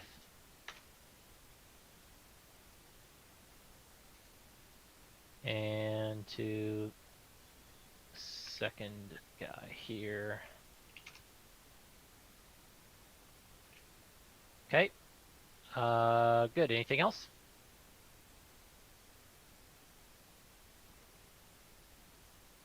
Can't hear you.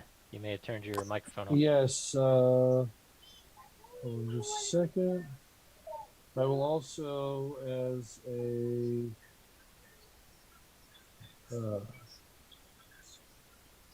bonus action here, do a. Whoops. Sorry. What? No, go ahead. Do your thing. we're gonna do a bardic inspiration, Okay. and we are going to give it to the man himself, Asher. Got it. So Asher gets a bardic inspiration. And Yes. then I will use my move action to stealth underneath uh, these bags of grains or whatever this is.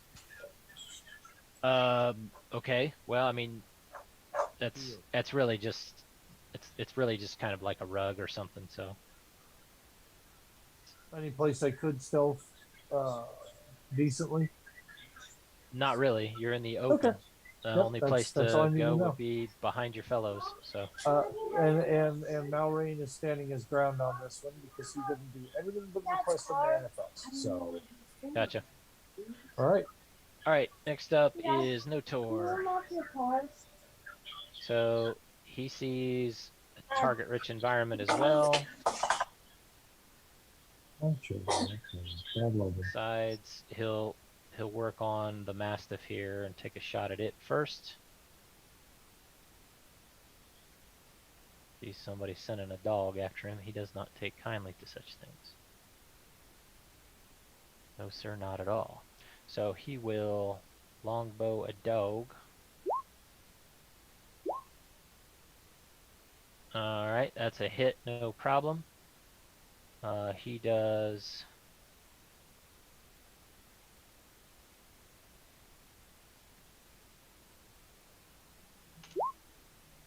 5 points of damage from that arrow. He also decides that he will put his hunter's mark on that target.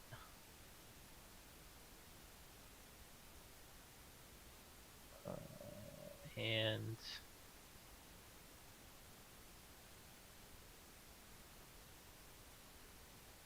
I believe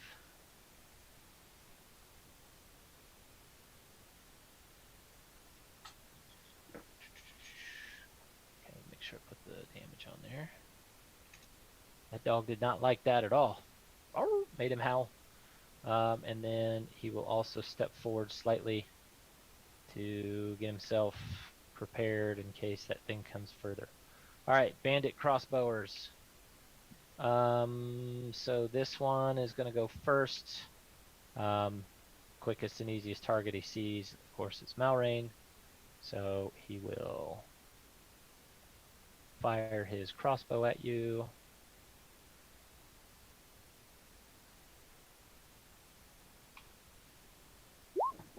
I believe 11 will miss. What is Malrain's AC? 15. That will miss, Okay. Master All right, Junior. gotcha. All right, next one here. He sees multiple targets. He just saw this guy shoot a dog, so he's going to try to shoot at Notor. 20 is going to connect.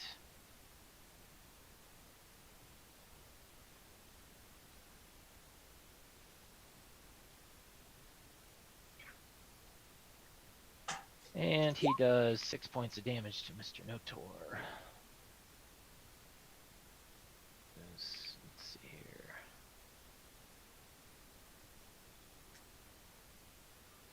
Make sure this is set up correctly. Alright. Then we have this guy over here and this guy over here also firing shots. This one has a couple of targets available.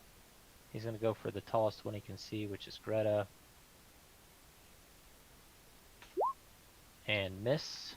The other guy, he can't see beyond his building so well. He sees two targets, and the one closest to him is Kelso. He fires and misses as well. That is it for all the ranged guys. Next are the dogs. This dog comes up and goes straight for Kelso. Takes a shot with his bite attack and misses. This one, 1, 2. Okay, yep. he did not like getting shot by Notor, so comes up, tries to take a bite out of Notor, and misses. And then next is Kelso. Alright, so I'm gonna have Kelso turn into a wolf, Wolfing time. drag him to the side, and bring the wolf out.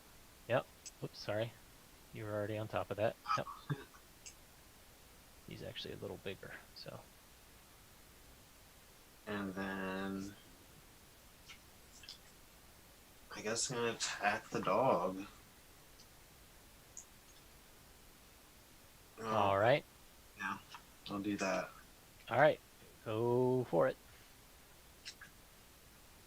Go. Wolf that was.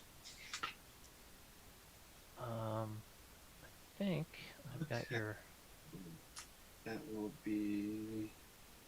I think it's a bite attack +5, if I'm not mistaken. Yep, that's right.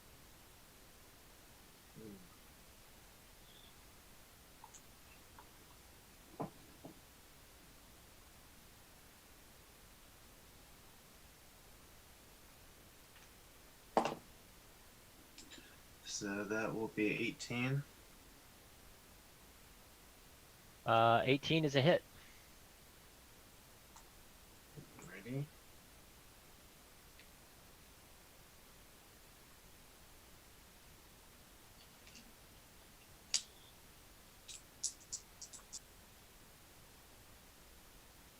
That is 13 damage. 13 damage. Wow. Okay, so Kelso turns into a wolf, goes straight into dire wolf mode, and rips the throat out of this dog. It goes down in a bloody mess, and it's dead. All right, you still have a move equivalent if you'd like.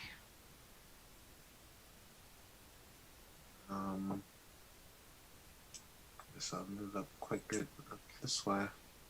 All right. Very nice. All right, next up is the captain. So the bandit captain is still shouting orders and making a bunch of noise, trying to make sure that his band knows what to do. So he just spends his turn shouting orders. Next up is Greta. She sees Notor being attacked by this dog. Actually, she's just going to hang back and chuck her dagger of returning at it. So she takes a shot. Oh yeah, does some damage to the dog. Is successful at it, and that is Greta's turn. Asher's up. All right. I'm going to cast a shield on myself. Yep. And when I do that, it as an abjurer, if you cast an abjuration spell, it releases like a. It's basically it's a bonus 6 hit points for myself. It's like a protective barrier. It just gives nice. you hit points. All right. So it's like temporary hit points. Yeah, it's like it's in the wizard section. I can explain it, but yeah, it's just it's 6 temporary hit points. Yeah, I trust you. Yeah, that's fine. But let's see. The shield thing says it's reactionary, which means I think it sticks around until like it actually someone tries to attack me. Right. Actually, the shield hangs with you, and then you can use it as a bonus action to raise it and block stuff. So it's basically it's a mystical shield that hangs with you, and your bonus action is to raise the shield to block things. Okay, cool. All right, well, from now on, I'll do that. Okay. I didn't think about that, so Cool. So I'll go ahead and I'll throw that up, and then to release that, and then I'll just let's see.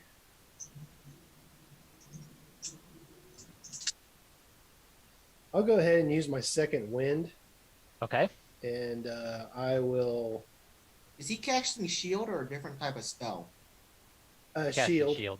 Shield is a reaction spell, so you cast it on someone else's turn, not your turn. Oh, that's right. Yeah, I'm getting mixed up with 3.5. Okay, yeah. See, Yeah, it's a didn't it's a think. reactionary thing. So, yep, that's right. I forgot about that. So you don't Okay. you don't have to cast that on your turn. That's what I'm saying. So you don't waste your action. Okay, cool. Okay, cool. My battery's dying. Yeah, so I would have done that previous then. So I'll pop off I'll release the shield and then I'll pop off a magic missile at the guy in front of Mount Rain. This guy here. Okay. Yeah. Yep. All right, fire away.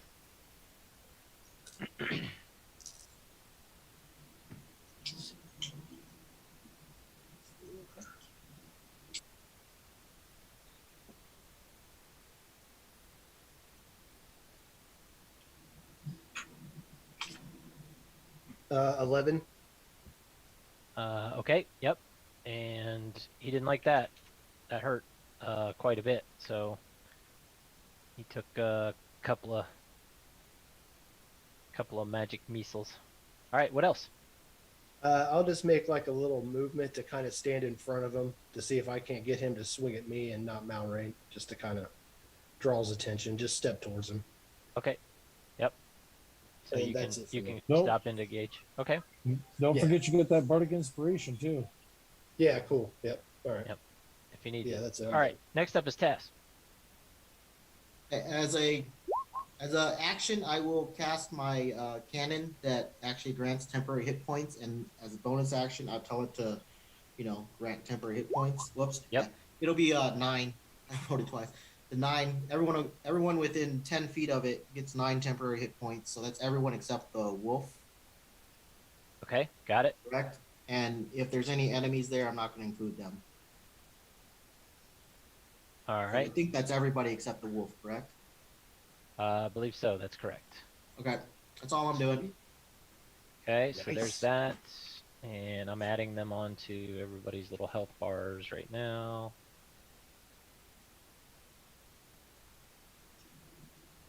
Okay, temp hit points. Everybody's except for Tass. We'll have to put yours on there. There we go. And what's your AC, Tass? 17. Make sure I have that set up here right. Okay, cool. I don't know why I don't have Greta's listed on there. It just doesn't do that sometimes. Alright, so she's this and that and this. There we go. Now I can see it better. Alright, cool. Alright, so that's it for Tass. Next up are the Banditos. So this guy comes out the door, sees this big wolf standing in front of him, so he's going to go ahead and take a shot at this wolf. And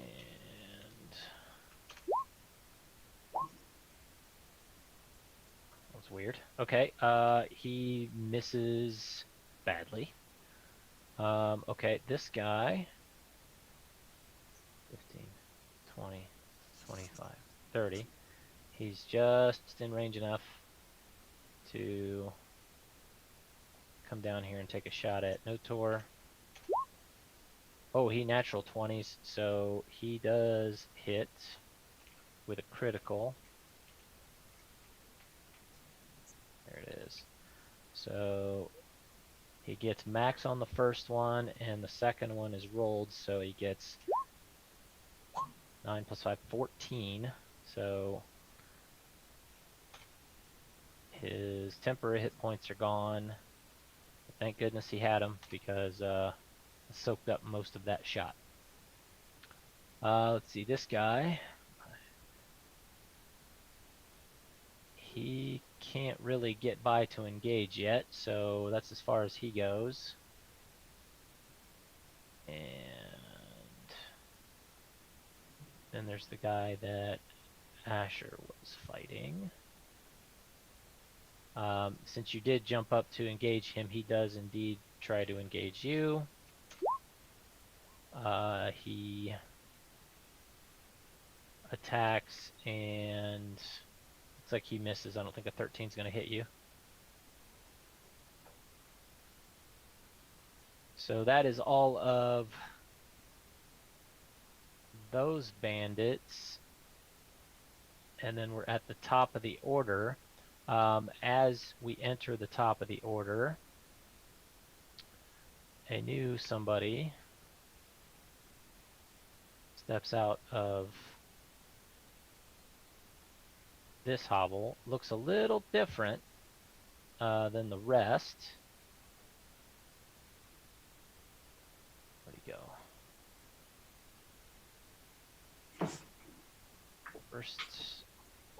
At first glance, you think that's probably a caster. Oops. And he begins to enter the combat. So, top of the order, Malrain, you're up.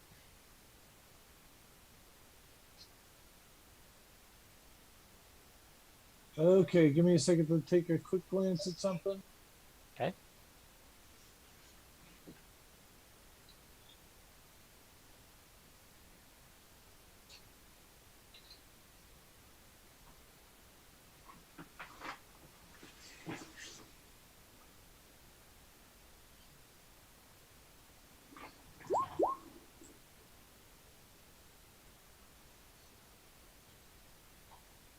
That was an empty roll, whatever it was. I don't.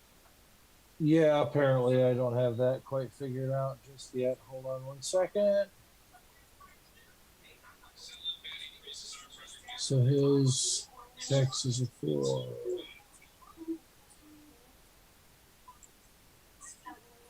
Those is 2 sets of +6. He's gonna pull out his longbow and shoot at the caster. Okay. We have a caster. I'll mark them with the arrow.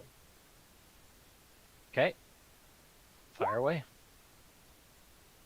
Unfortunately, it gets stuck in the thatch on this roof up here, so that's a miss. apparently the caster. It's in the back. Then I will at that point.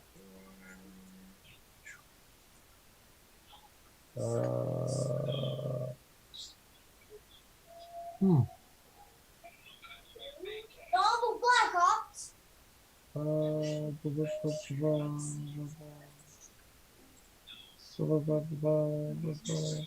Okay, then I will use a bonus action to give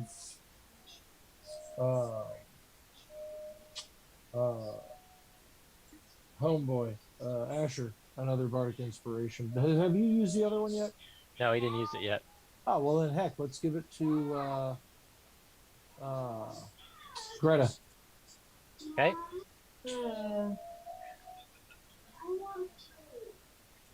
Okay, well, what can I give you? All right. So I got one more bardic inspiration for the day. All right. Anything else from Malrain?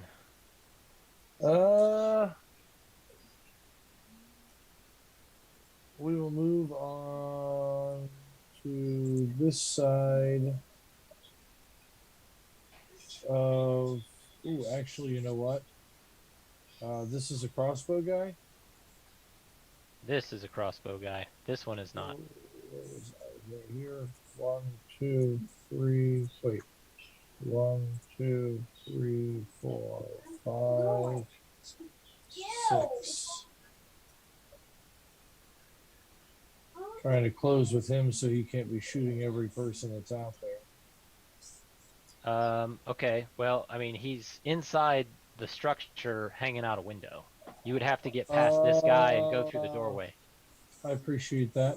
So then, the heck with that then. We need to close some ranks somewhere, but what we can do is at least put a fortified line together. So I will actually step over with Asher and hold his back. Okay. Sorry about that. It's fine. Are you All right. babies? Next up is Notor. He's gonna step back here. No, he can't do that. What am I doing?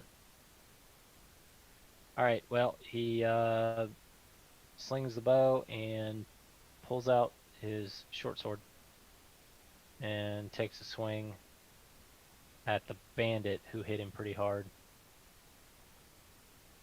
No, I take that back. He'll swing at the mastiff because it's got the hunter's mark and everything on it. So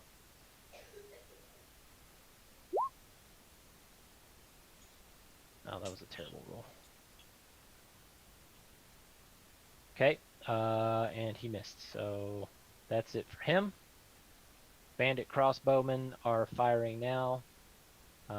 This guy sees this really big wolf over here that just ripped a mastiff up, so he's going to take a shot. And he hits with a critical shot to the dog. So he gets... Oof, that was a nasty shot. That's a total of 17 damage from a critical bolt shot. Oh my. Alright, next up is this guy here. He still sees this guy over here beating up on mastiffs and stuff. Is going to take a shot, and he misses. This one sees still the taller lady causing problems, takes a shot and misses. And then this guy, he sees Malrain milling around doing stuff, takes a shot and misses. So that's the end of their turns. The one mastiff is hurting badly. Makes a break check, no problem. So he's gonna try to reach out and bite his adversary here. And does connect.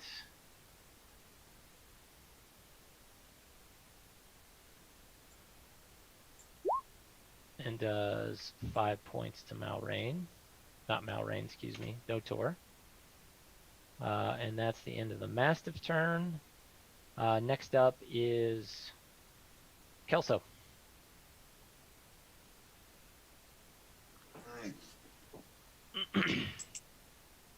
I guess I'll just end up attacking that guy. This guy's guy that attacked me, right? Yep, he's one of them. The one that Yes. actually shot you was this one here, but yeah. Okay. Well, I will attack this guy here. Okay.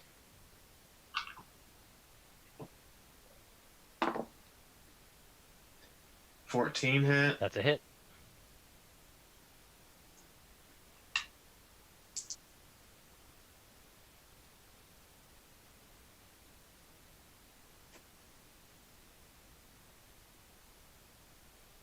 $13 damage. 13. Man, Nice. he's hurting bad. You got a big nasty slice. You may have hamstrung him a little bit, because now he's limping quite good and is bleeding pretty heavily. He's not down, but he's hurt. All right, what else? And that'll do it. Okay. The captain continues to bark orders, but then next up is his caster. Let's see here. Caster. That one. Where'd it go? There it is.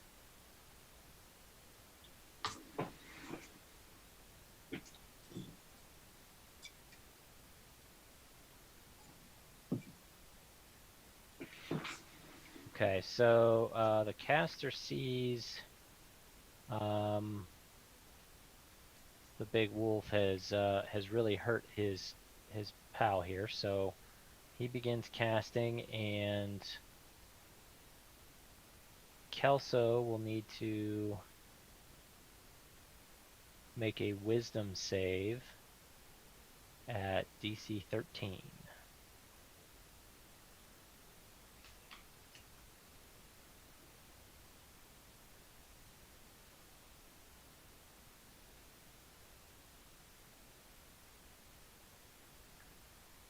Actually, that's funny. Hang on, I'm gonna try something here.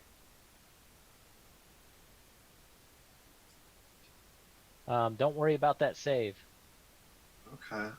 He tried to throw a hold person on a direwolf. It didn't work.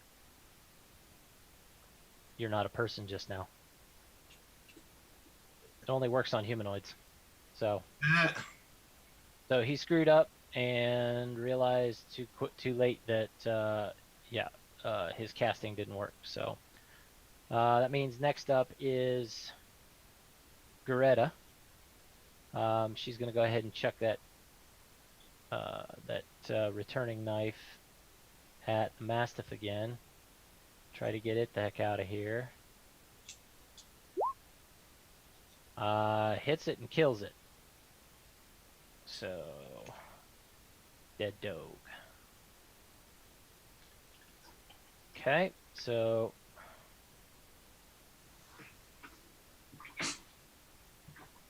she successfully does that, and she also steps up a little closer to give close support to Notor. And then Asher's up. I am going to chuck a magic missile at the mage or the magic user. Okay.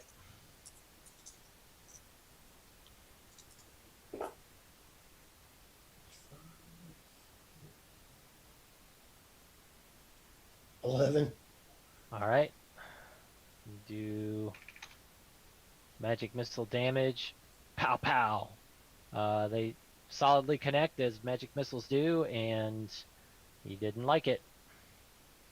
What else for Asher? Now I'm assuming like when I use my second wind or whatever, my bonus action as a fighter, I can use that to cast another spell, like to throw another magic missile. Yeah, you basically get a full another action. You can only use it once per long rest, but you can do it. Okay. I'm going to do that, and then I'm going to chuck another one at the magic user, try to put him down. Okay. Oof. 4, 6, 7, 8. Okay. Yep, you hit him solidly again. He's hurting. You hobbled him pretty good, but he's not down. Damn. Okay, that's it. All right. I'm tapped. All right, gotcha. Next up is Tass. All right, I'm gonna bonus action my cannon again. Okay. So another 9. So you can replace the temporary hit points with 9 if someone doesn't have it. And then as my regular action, I guess I will firebolt the caster. Okay. I'm guessing a 9 won't hit him. No. And that's all I'm doing. Okay. All right, next up are regular bandits. So this one here, who is facing down the direwolf, misses. Let's see, this one over here, facing down Asher, also misses. The one facing Notor, actually gets his blade parried, so that was a miss. And then this one stepping over the body of the dog to engage Greta. Actually, we'll just go ahead and move that out of the way so it's not visible to everybody. He is going to go ahead and try to take a shot at Greta, and does connect with her.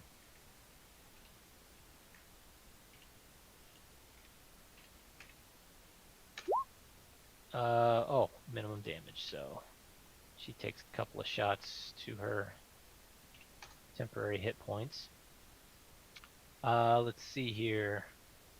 That's the end of the regular bandits. Both of the Hound Masters, now seeing that their dogs have gone down, making break checks. This one turns tail and decides to run. So this one is trying to run away, which, Kelso, you could take a shot at him on his way out if you want. Why not? Oh, this one broke big time, so this one just exits combat entirely. He's gone. He took off the other side of the the docks. Alright, 24 hit. That's a hit.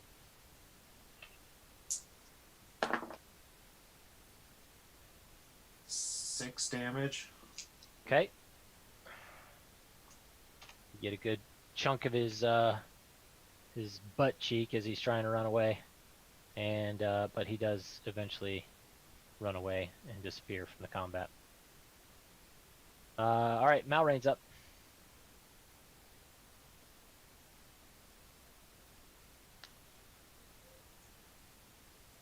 Okay.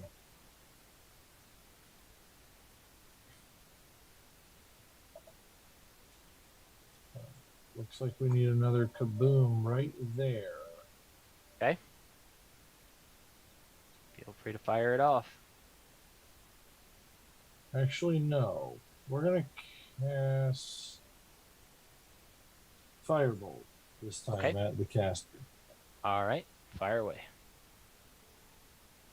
We've got my bow out, but Firebolt's gonna be the better way to go, I think. Right now. Spell attack bonus +5. Well, no, I have a better chance at the longbow, so we'll just pluck another arrow +6.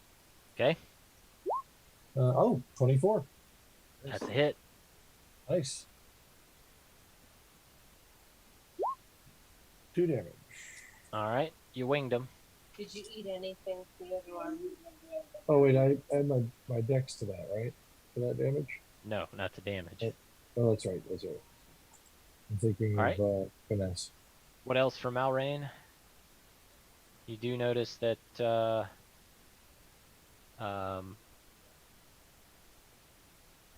well, give me a perception roll. No, hold on. Stupid character sheet, so it's got weaknesses.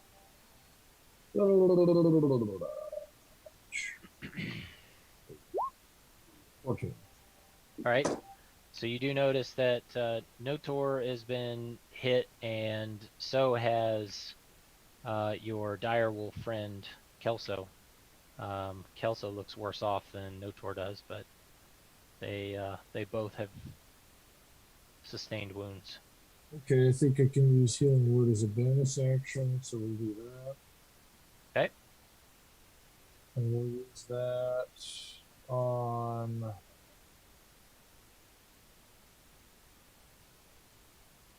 Yes, Healing Word. I will use it on... Kelso. Okay. And it does a d4 plus my spellcasting ability modifier, so it's 1d4 plus 5. 8 damage healed on Kelso.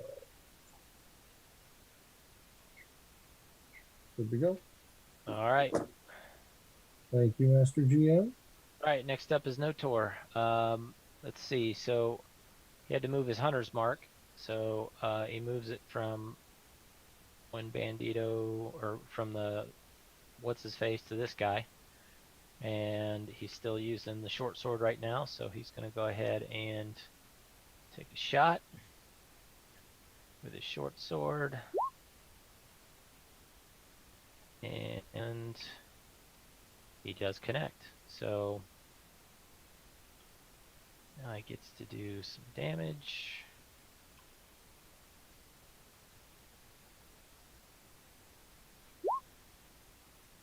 And he also does some bonus damage with a hunter's mark, so he makes contact. Okay, done. Next up are the crossbowers again. Here's our favorite guy, still shooting at the dog who's chewing up his teammates. He does connect with a 20 for 2 damage. Okay, and then this guy here still shooting at Notor, and does connect with that shot and does a couple of damage. Got this guy up here taking a shot once more at Greta, These guys are still shooting. Oh, and that's a critical. Greta takes 14 points of damage. That one hurt a lot. Hit her in the back. This one here also taking a shot at Malrain. Let's see. Malrain, will a 15 hit you? Yes. Okay. So he does get a shot in on you for 7 points. So that'll be some of your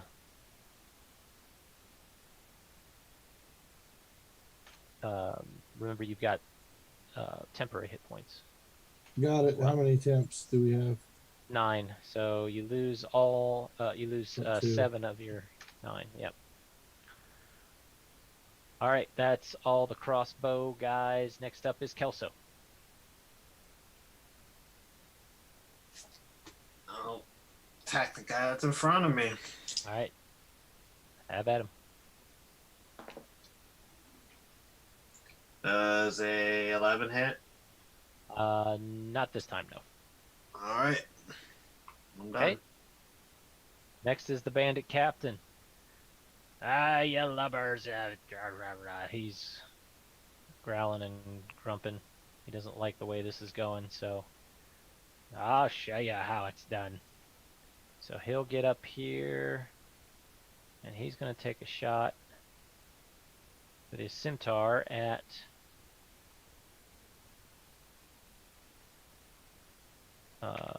Kelso. And he will miss. That's it for the captain. Next up is the caster. Realize he done screwed up.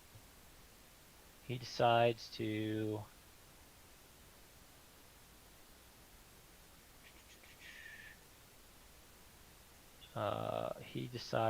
step up, reach out, and cast a spell on his boss.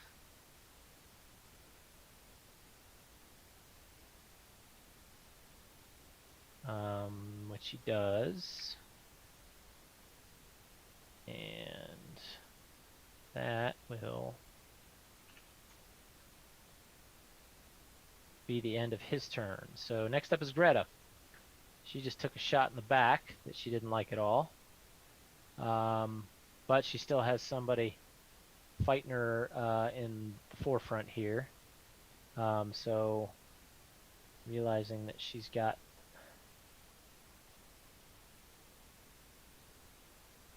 this guy in front of her here, she's going to go ahead and use the dagger.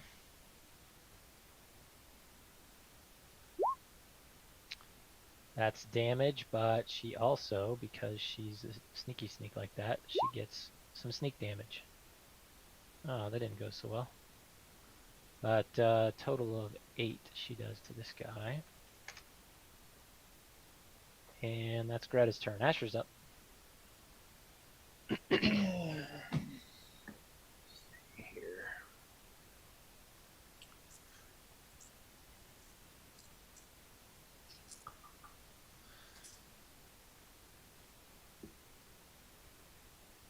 I'm gonna tell you. I'm just gonna shoot my last magic missile at that caster. Okay. And then I'll be tapped out.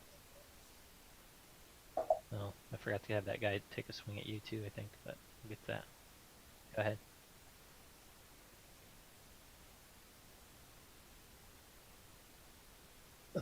Ten. You dropped him. Ah, thank you. Oof. Alright, the caster goes down in a heap. Anything else from Asher? Nope. Okay, I forgot to have that one in front of you take a shot at you. He was supposed to 18 will probably hit, yeah?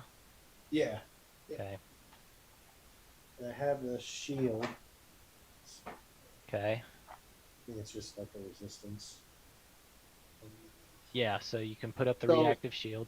So if you're casting shield, what's going to happen is you're going to add +5 to your AC, and if he misses, he misses. Okay, I'll do that. Okay, and that'll give that makes my AC at 21. for this attack, basically. Yes. Yeah. Yep. For a full round. So at the beginning of his round, it'll go away. Yep. Okay. Well, All he'll get right. another shot too, but that's fine. So, all right. So he misses the 21 then. Okay. All right. And then next up is Tass. I will do my normal bonus action. So whoever is around me around within 10 feet of that little square right there, Yep. uh, can get 4 temporary hit points. Okay. And then I will firebolt this guy, Okay. or I won't. Okay. And that is Alright, all I'll so- do. All temporary hit points that anybody had gotten gets reset to 4. Oh, or they have the choice of keeping the 9, or whatever they have currently, or replace. So it's a optional replace or not. Well, it's better than what Malrain had. It's better than what Greta had, so that'll be good for them. All right, cool. Next up then are the Banditos. This one taking the shot at Kelso. 17's going to hit.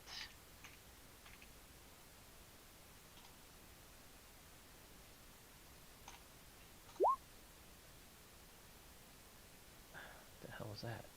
Okay. So that's 7 damage. That was not the guy. So 7 damage to Kelso. There we go. Then we have this guy here attacking you again, Asher. But he's going to miss because of your shield. This guy attacking Greta is going to miss. This guy attacking Notor is going to miss. And that is all the Banditos. So it's up to Malrain again.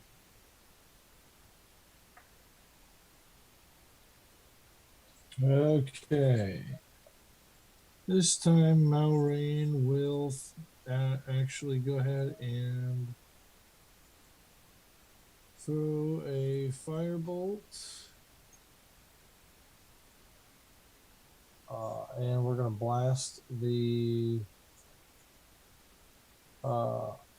gentleman that's attacking Kels. Oh, wait, Kelsos can handle his own. We'll blast this guy hanging out the window. Okay. It's a +5 to hit on that. 23? 22, that's a hit. sorry. That's a hit. Okay, so 1d10. It's 8. I don't know if I add any bonuses to that damage. Nope. You just straight 8. 1d10 Sorry. fire, yep. Yep. You got him. Perfect. Anything else?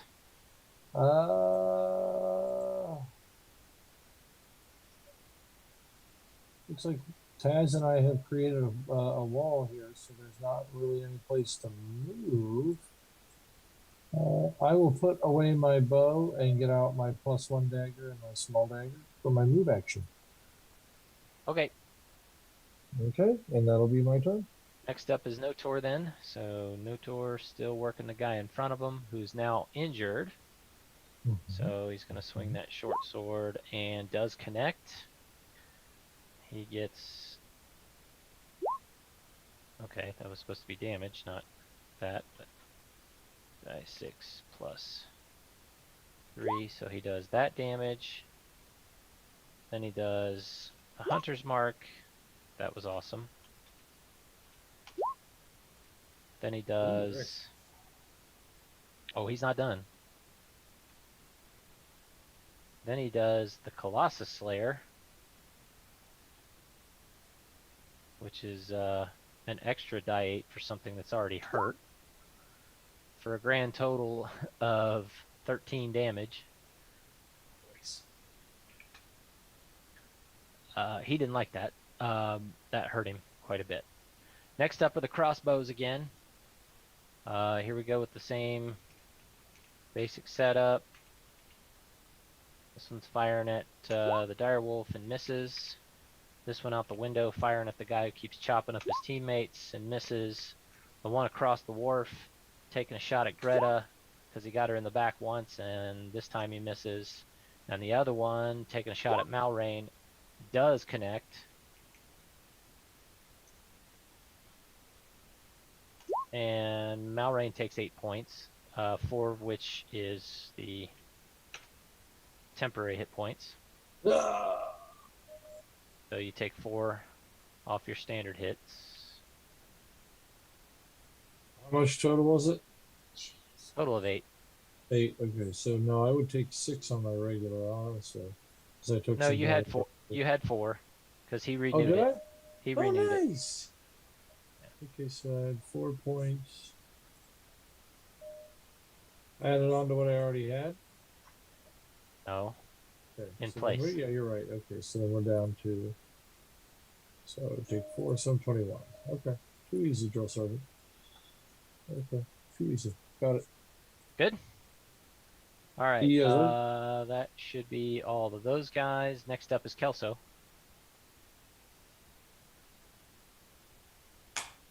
Alright. Let's go after that guy again. Tear his arms off. You hit. What was that again, please? 15. 15 is a hit. 6 damage. Oh man, he's hurting. Not dead yet, but darn near. So, anything else? That's it. Okay, the Bandit Captain is up, and again, he is going to take a swat. Yeah, he's going to take a shot at.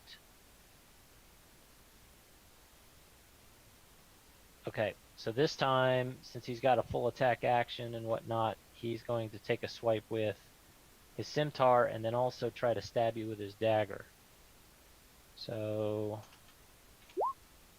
he misses with the scimitar. 16 will hit, I think, with the dagger, though. Is that correct? 16 hits Kelso? Yes, that was Okay. All right. He misses with your scimitar, but on the feint, he comes around and hits and stabs you with the dagger for 7 points. Alrighty. And that is the captain's turn. Oh, that guy's dead. So he's out. We'll just go ahead and move him to background. Actually, let's just get rid of him.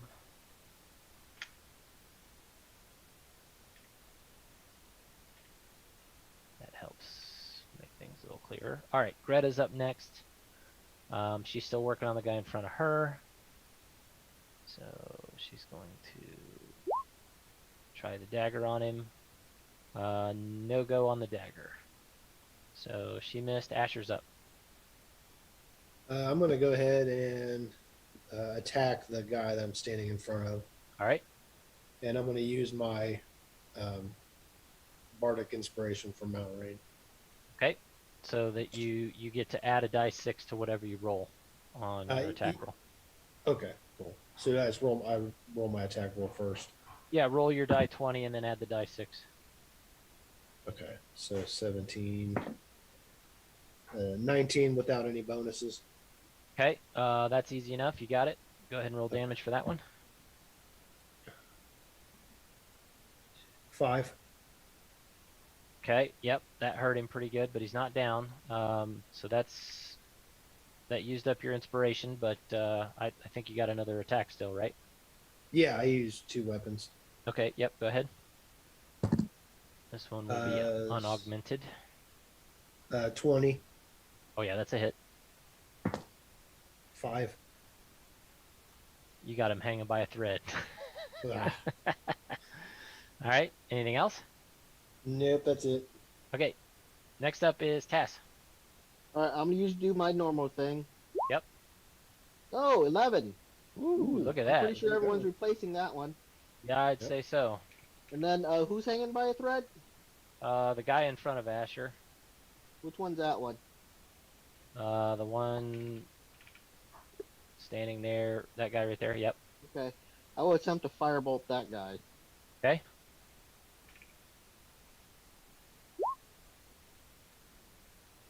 I'm pretty sure a 22 will hit him. Yep, Ooh. you are correct, and he is a crispy critter. That guy is done. He only had 1 hit point left. Ah, I got him for 3. For Yeah, 8. he's extra dead. Okay. So And that is all I will be doing. okay, putting everybody's temp hit bar back on. So that's good. Yeah, it looks good on you. Okay. Next up are Banditos. This guy has been getting his stuff beat up. So he is going to make a break check. Oh, he fails miserably. Okay, so he turns and starts to run. Kelso, you do get an opportunity to take a bite out of his arse.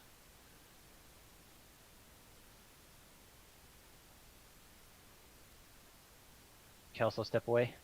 Oh, yep, there he is. So Kelso, you do get a opportunity attack on this guy who's breaking and running. Let's do it. 19. That's a hit. 8, 9 damage. Yeah. He dead.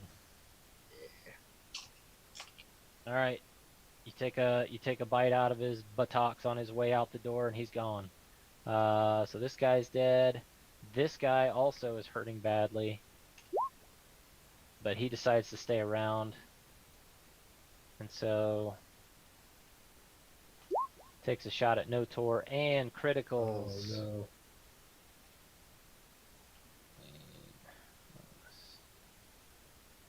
Where's he at? Got too much stuff up here. Too much stuff. There he is. Yeah.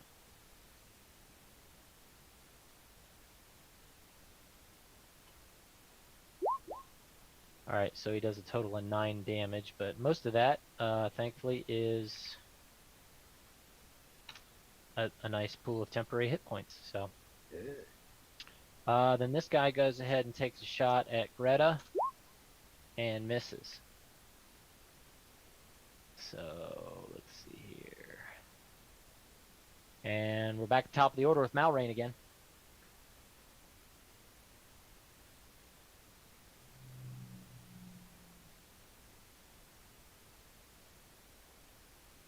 Malrain, you with us? Can't hear you. Yeah, I'm gonna cast Firebolt. Okay. How many more do we have? We got this guy in the window still. Got that guy in the window. You got the 2 across the wharf back here shooting at you. You got the captain himself. You got this guy in a window, this guy in a window, and then Where's these are the the 2 captain? right here. I thought he was a guy. Oh no, the captain hasn't been touched. I will bum rush him with my 2 daggers and stab. Okay. So my bonus action will be the stabby stab. Alright, so let's go. You don't get a stab for a bonus action. Offhand melee weapon. Well, it's just an attack then. Oh. It's not a bonus, is it? Yeah, you have to use your bonus action when you're offhand if you want to attack with 2 weapons. That's the trade-off. Okay. All right, go ahead. Okay, let's do this. It's a finesse weapon, so it'll be the +6. 20. Right. First one will miss. Second one will hit. Okay, so 24. And that's a D6, and because it's a finesse weapon, I think I add my dex to the damage. No, that's only to hit. I don't think you get finesse damage bonuses. Check me on that. For the for the attack and damage rolls. When making an attack with the finesse weapon, you use your choice of strength or Yeah, dexterity. it's you're modifier gonna use your to strength or attack dex for attack and damage. Okay. Yeah. Yep, I thought that was the case. Okay. Which if that makes or breaks any, I don't remember his dex anymore. Well, I guess it's an 18, so +4. And then damage on the dagger +1. Dagger +1. Okay. Dagger, if I'm not mistaken, is a D4. Yep.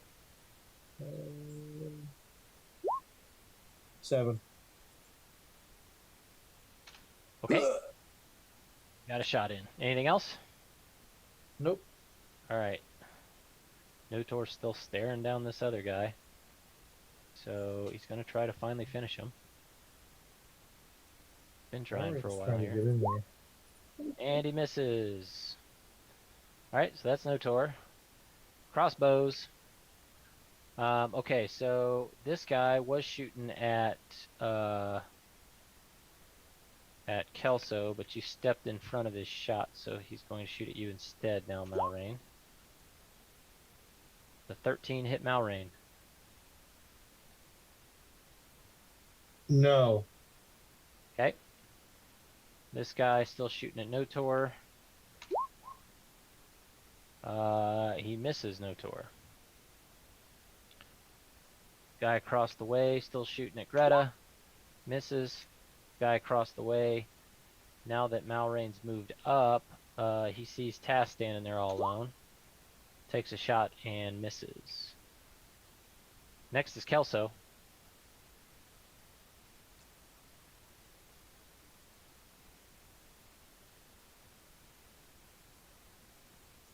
I go for that guy. That's One close. here. Yep, Yeah. the big cheese. All right.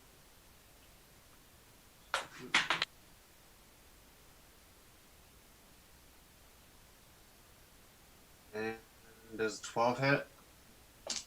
12 does not hit. All right. All right, the captain is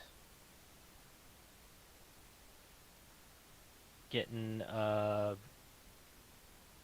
little bit more worried that his crew keeps having trouble, but he just got stabbed by this uppity dude here, so he is going to attempt to swing back.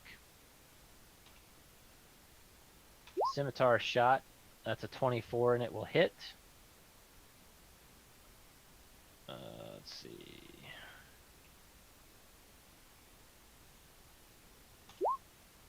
Alright, for 8 damage to Malrain.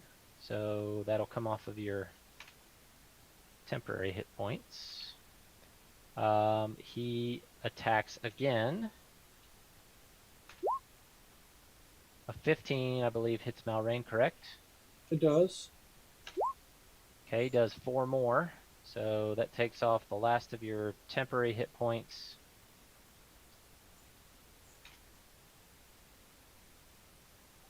And does 1 more damage to your normal hits. Alright. That's gonna do for me. Okay, and then he reaches out with his dagger and attempts to take a shot as well, and does connect.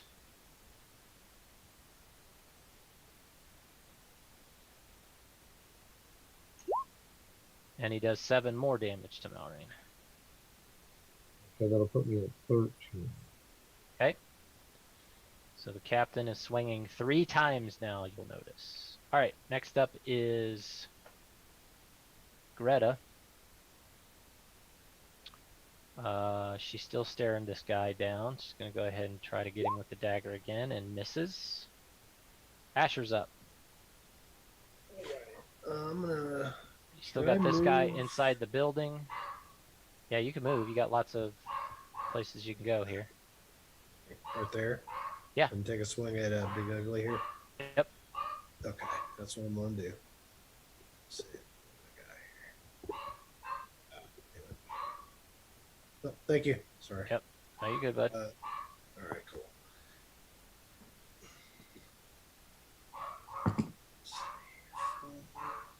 9. I'm assuming that won't hit.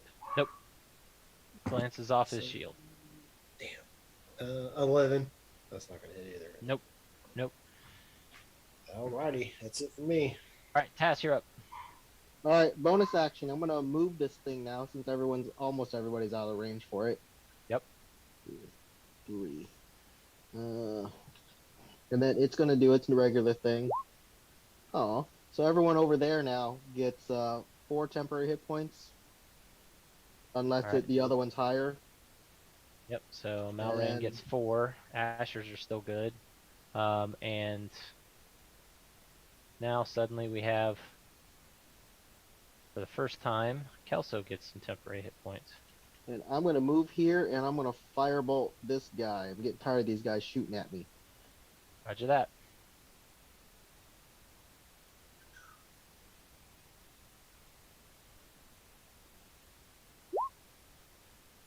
Uh, 11 doesn't hit, does it? Actually, it does. Oh, cool. So you do how much damage? 6. All right. You didn't like that. And that is all I'll do. Malrain's up.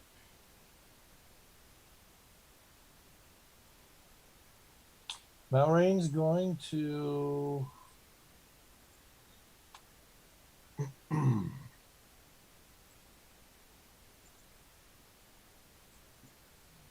Well, Malrain will.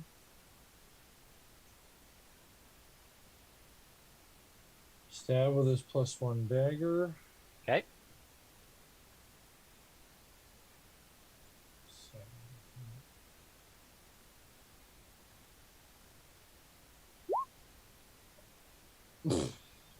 He'll miss. Okay. Then for his bonus action, he'll cast Healing Word on himself.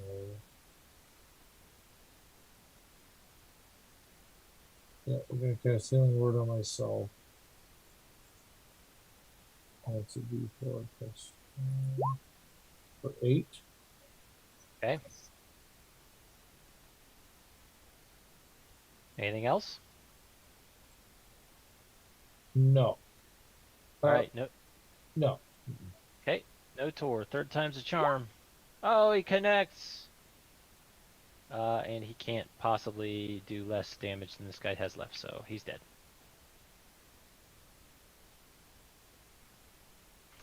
Okay. He will then go ahead and move his hunter's mark to Be right guy. back. And that will be Notor's turn. Crossbows, here we go again. Alright, this guy still shooting out the window toward Malrain.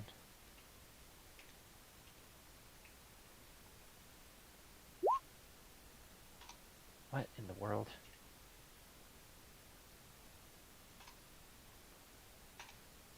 Driving me crazy. There we go. And he misses.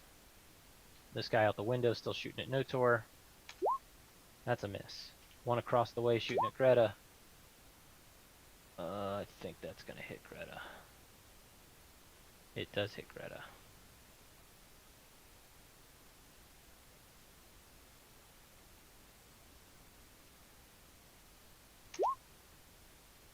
She takes a shot to, again, her temporary hit points. Those things are very handy. And then the other one across the way who just got firebolted by a certain shrimpy dude. He fires at you and misses. Next up is Kelso again.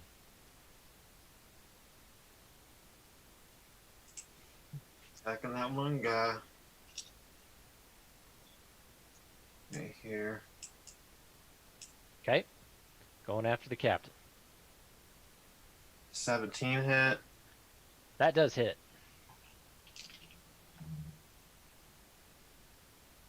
And that will be 12 damage. Oh yeah, that's a big chunk of flesh. He didn't like that. Okay. Anything else? That'll do it. Alright, well, he's up next. I'm back. He didn't like that at all. So he's going to start swiping at you again. He's got his scimitar. It's a 14 hit. Kelso?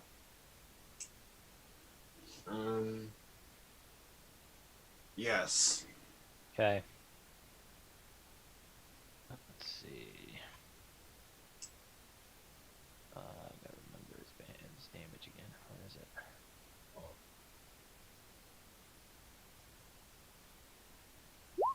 And he sliced you for 8. 4 of which is temporary. 4 of which is regular. Still up? Alrighty. I know you were hurting. Are you still up? Yeah, I'm still up. I'm down to 9. Okay. He's going to swing again and connect again and does 4 more. And then does 1 more shot with his dagger and connects.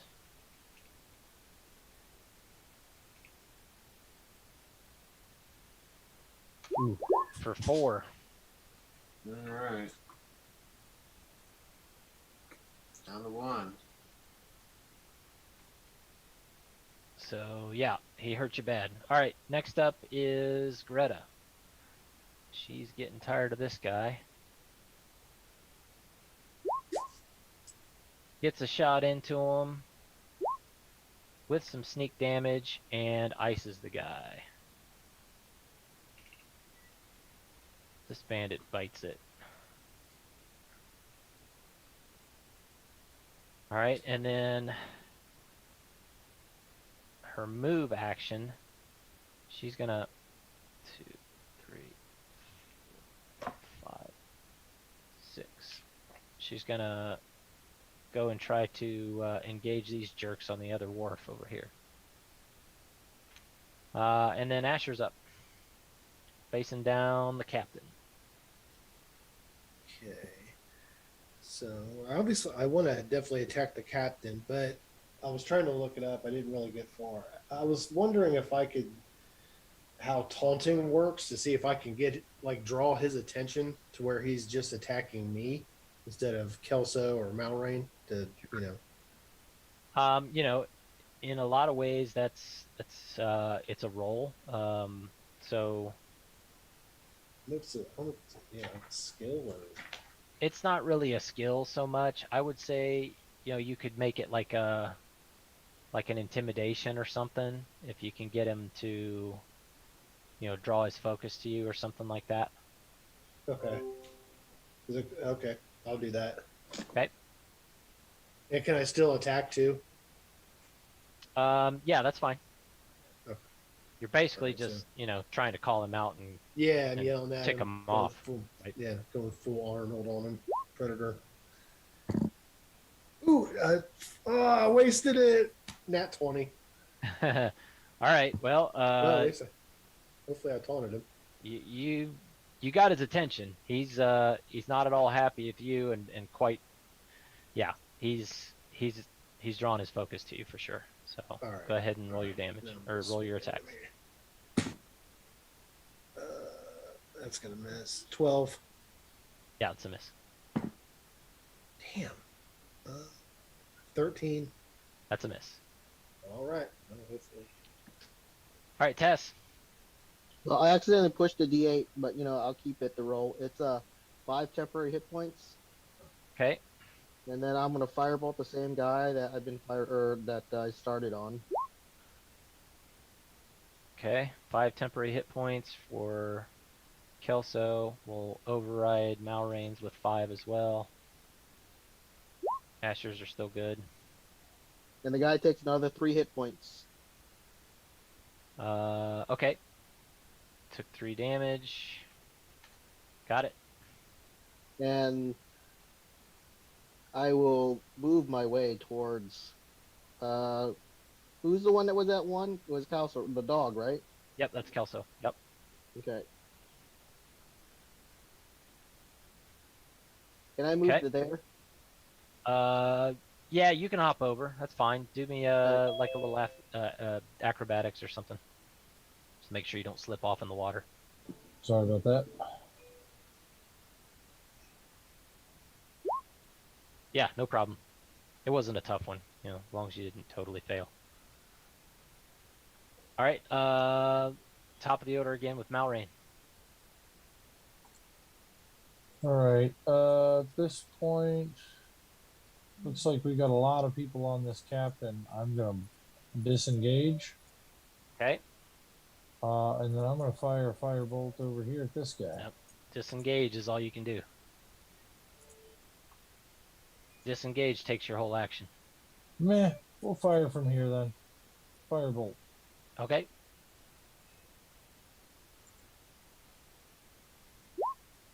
That one. We're not hitting Uh-oh. shit. That didn't work. All right, anything else? No. Okay. Notor, seeing as how everybody's dead and stuff, he runs inside the building here and comes after this crossbow. He's already been hit by something, so he is hurt. He's going to move his hunter's mark onto him, and then he's going to take a shot. Let me see here. Where'd you go, buddy? There you are. Short sword. That's contact.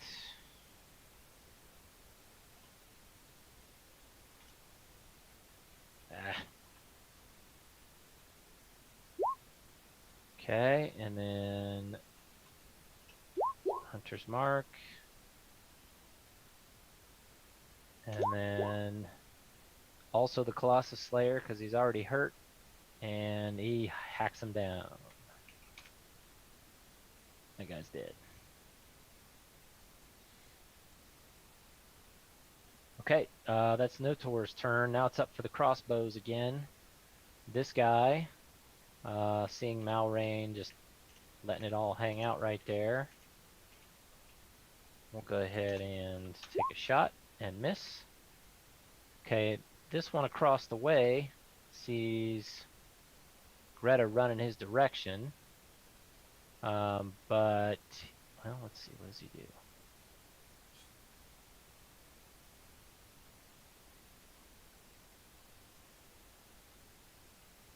Okay, well, he goes ahead and goes inside the building here, sees where she's about to enter, and tries to take a shot at her.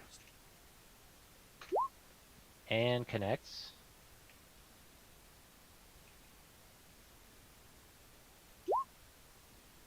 And gives her a little scratch. Glanced partially off of her and partially off of the wall. This guy here took a shot from Tass over there and decides he's going to fire back again. That's weird how my stuff goes way up there. Okay, and he misses. Alright, it's the end of those. Kelso's up.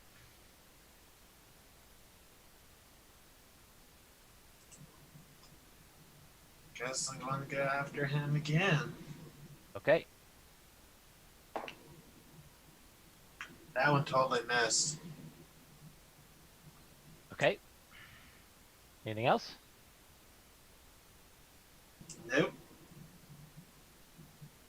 Alright. The captain, who's now paying a lot of attention to Asher, sees that he's being surrounded and his guys are being knocked down bit by bit. He turns briefly to the guy over here and he says, "Call for the rest!" And then he turns to attack. Okay, and then he's going to go ahead and take his shots, and then we will finish this round before we adjourn for the evening, friends. So, All right. Bandit Captain. First shot at Asher is a 23, which I believe will hit. Yep.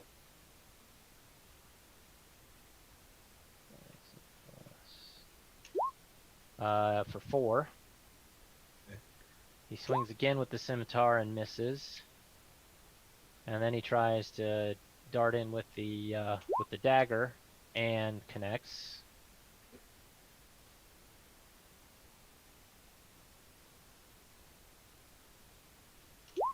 For 6.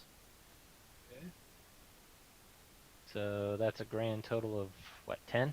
10. Yeah, I've got one of those bonus points left from task. Yep. All right, next up is Greta. All right, she sees this jerk throwing stuff at her. She goes ahead and closes the distance and comes in with the She's going the distance. dagger. Oh, she connects and hurts him. She's going for bleeds? Yeah, she's going for bleeds. She does some fancy footwork and comes in and stabinates him real good. All right, Asher, you're up. All right, I'm gonna swing a big ugly. Ooh, 18. That'll hit. I'll do my second attack. That's probably not gonna hit. 14. No. Okay. Ooh, 10. Oh yeah, he didn't like that. That hurt. Okay. You got him chopped up pretty good, but he's still hanging. Anything else? Nope, that's it. All right, Task, go ahead. You'll be All the right, last. cannon burst first. Looks like Okay. for 11. Ooh, very nice. Yeah, so Nice. 11 temporary hit points. Then I will firebolt the same guy I've been firebolting. Did I hit him? I don't see my dice roll. There it is. A 9 probably won't hit him. 9 won't hit. No. Nope.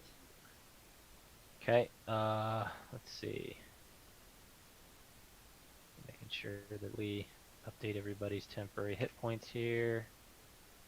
Very nice. Okay. So that'll be where we will stop for now, and we'll come back at the top of the round for our next session. So lots of action this time, folks. Good work. We are in the middle of this encounter, and we'll continue this at our next sit down session. So like to thank everybody for watching. Appreciate you tuning into the OGA stream and checking out Birthright and some of our other games as well. Big thanks as usual to Roll20, D&D Beyond, Hero Forge, certainly Twitch and Facebook and Twitter, and boy, there's a lot. We got a lot of different places that we can thank for all their support and help with cool products and whatnot. So appreciate everybody's attention and interest, and we will see you next time. Yes, and I wanted to let you know I had to step out of my domicile, so we're just going to end the stream tonight by closing out the Zoom, and I'll end the stream when I get back to my man cave. Okay, very So good. awesome. Do you want to send us a message on the next session, or do we want to go ahead and do that now? I'll just do it through the text messages, guys. I'll send them out there, and we can Sounds talk great. over what our next one looks like. So Perfect. thanks, Awesome, everybody. awesome. Thank you. Bye, See y'all guys. next time. See ya. See you then.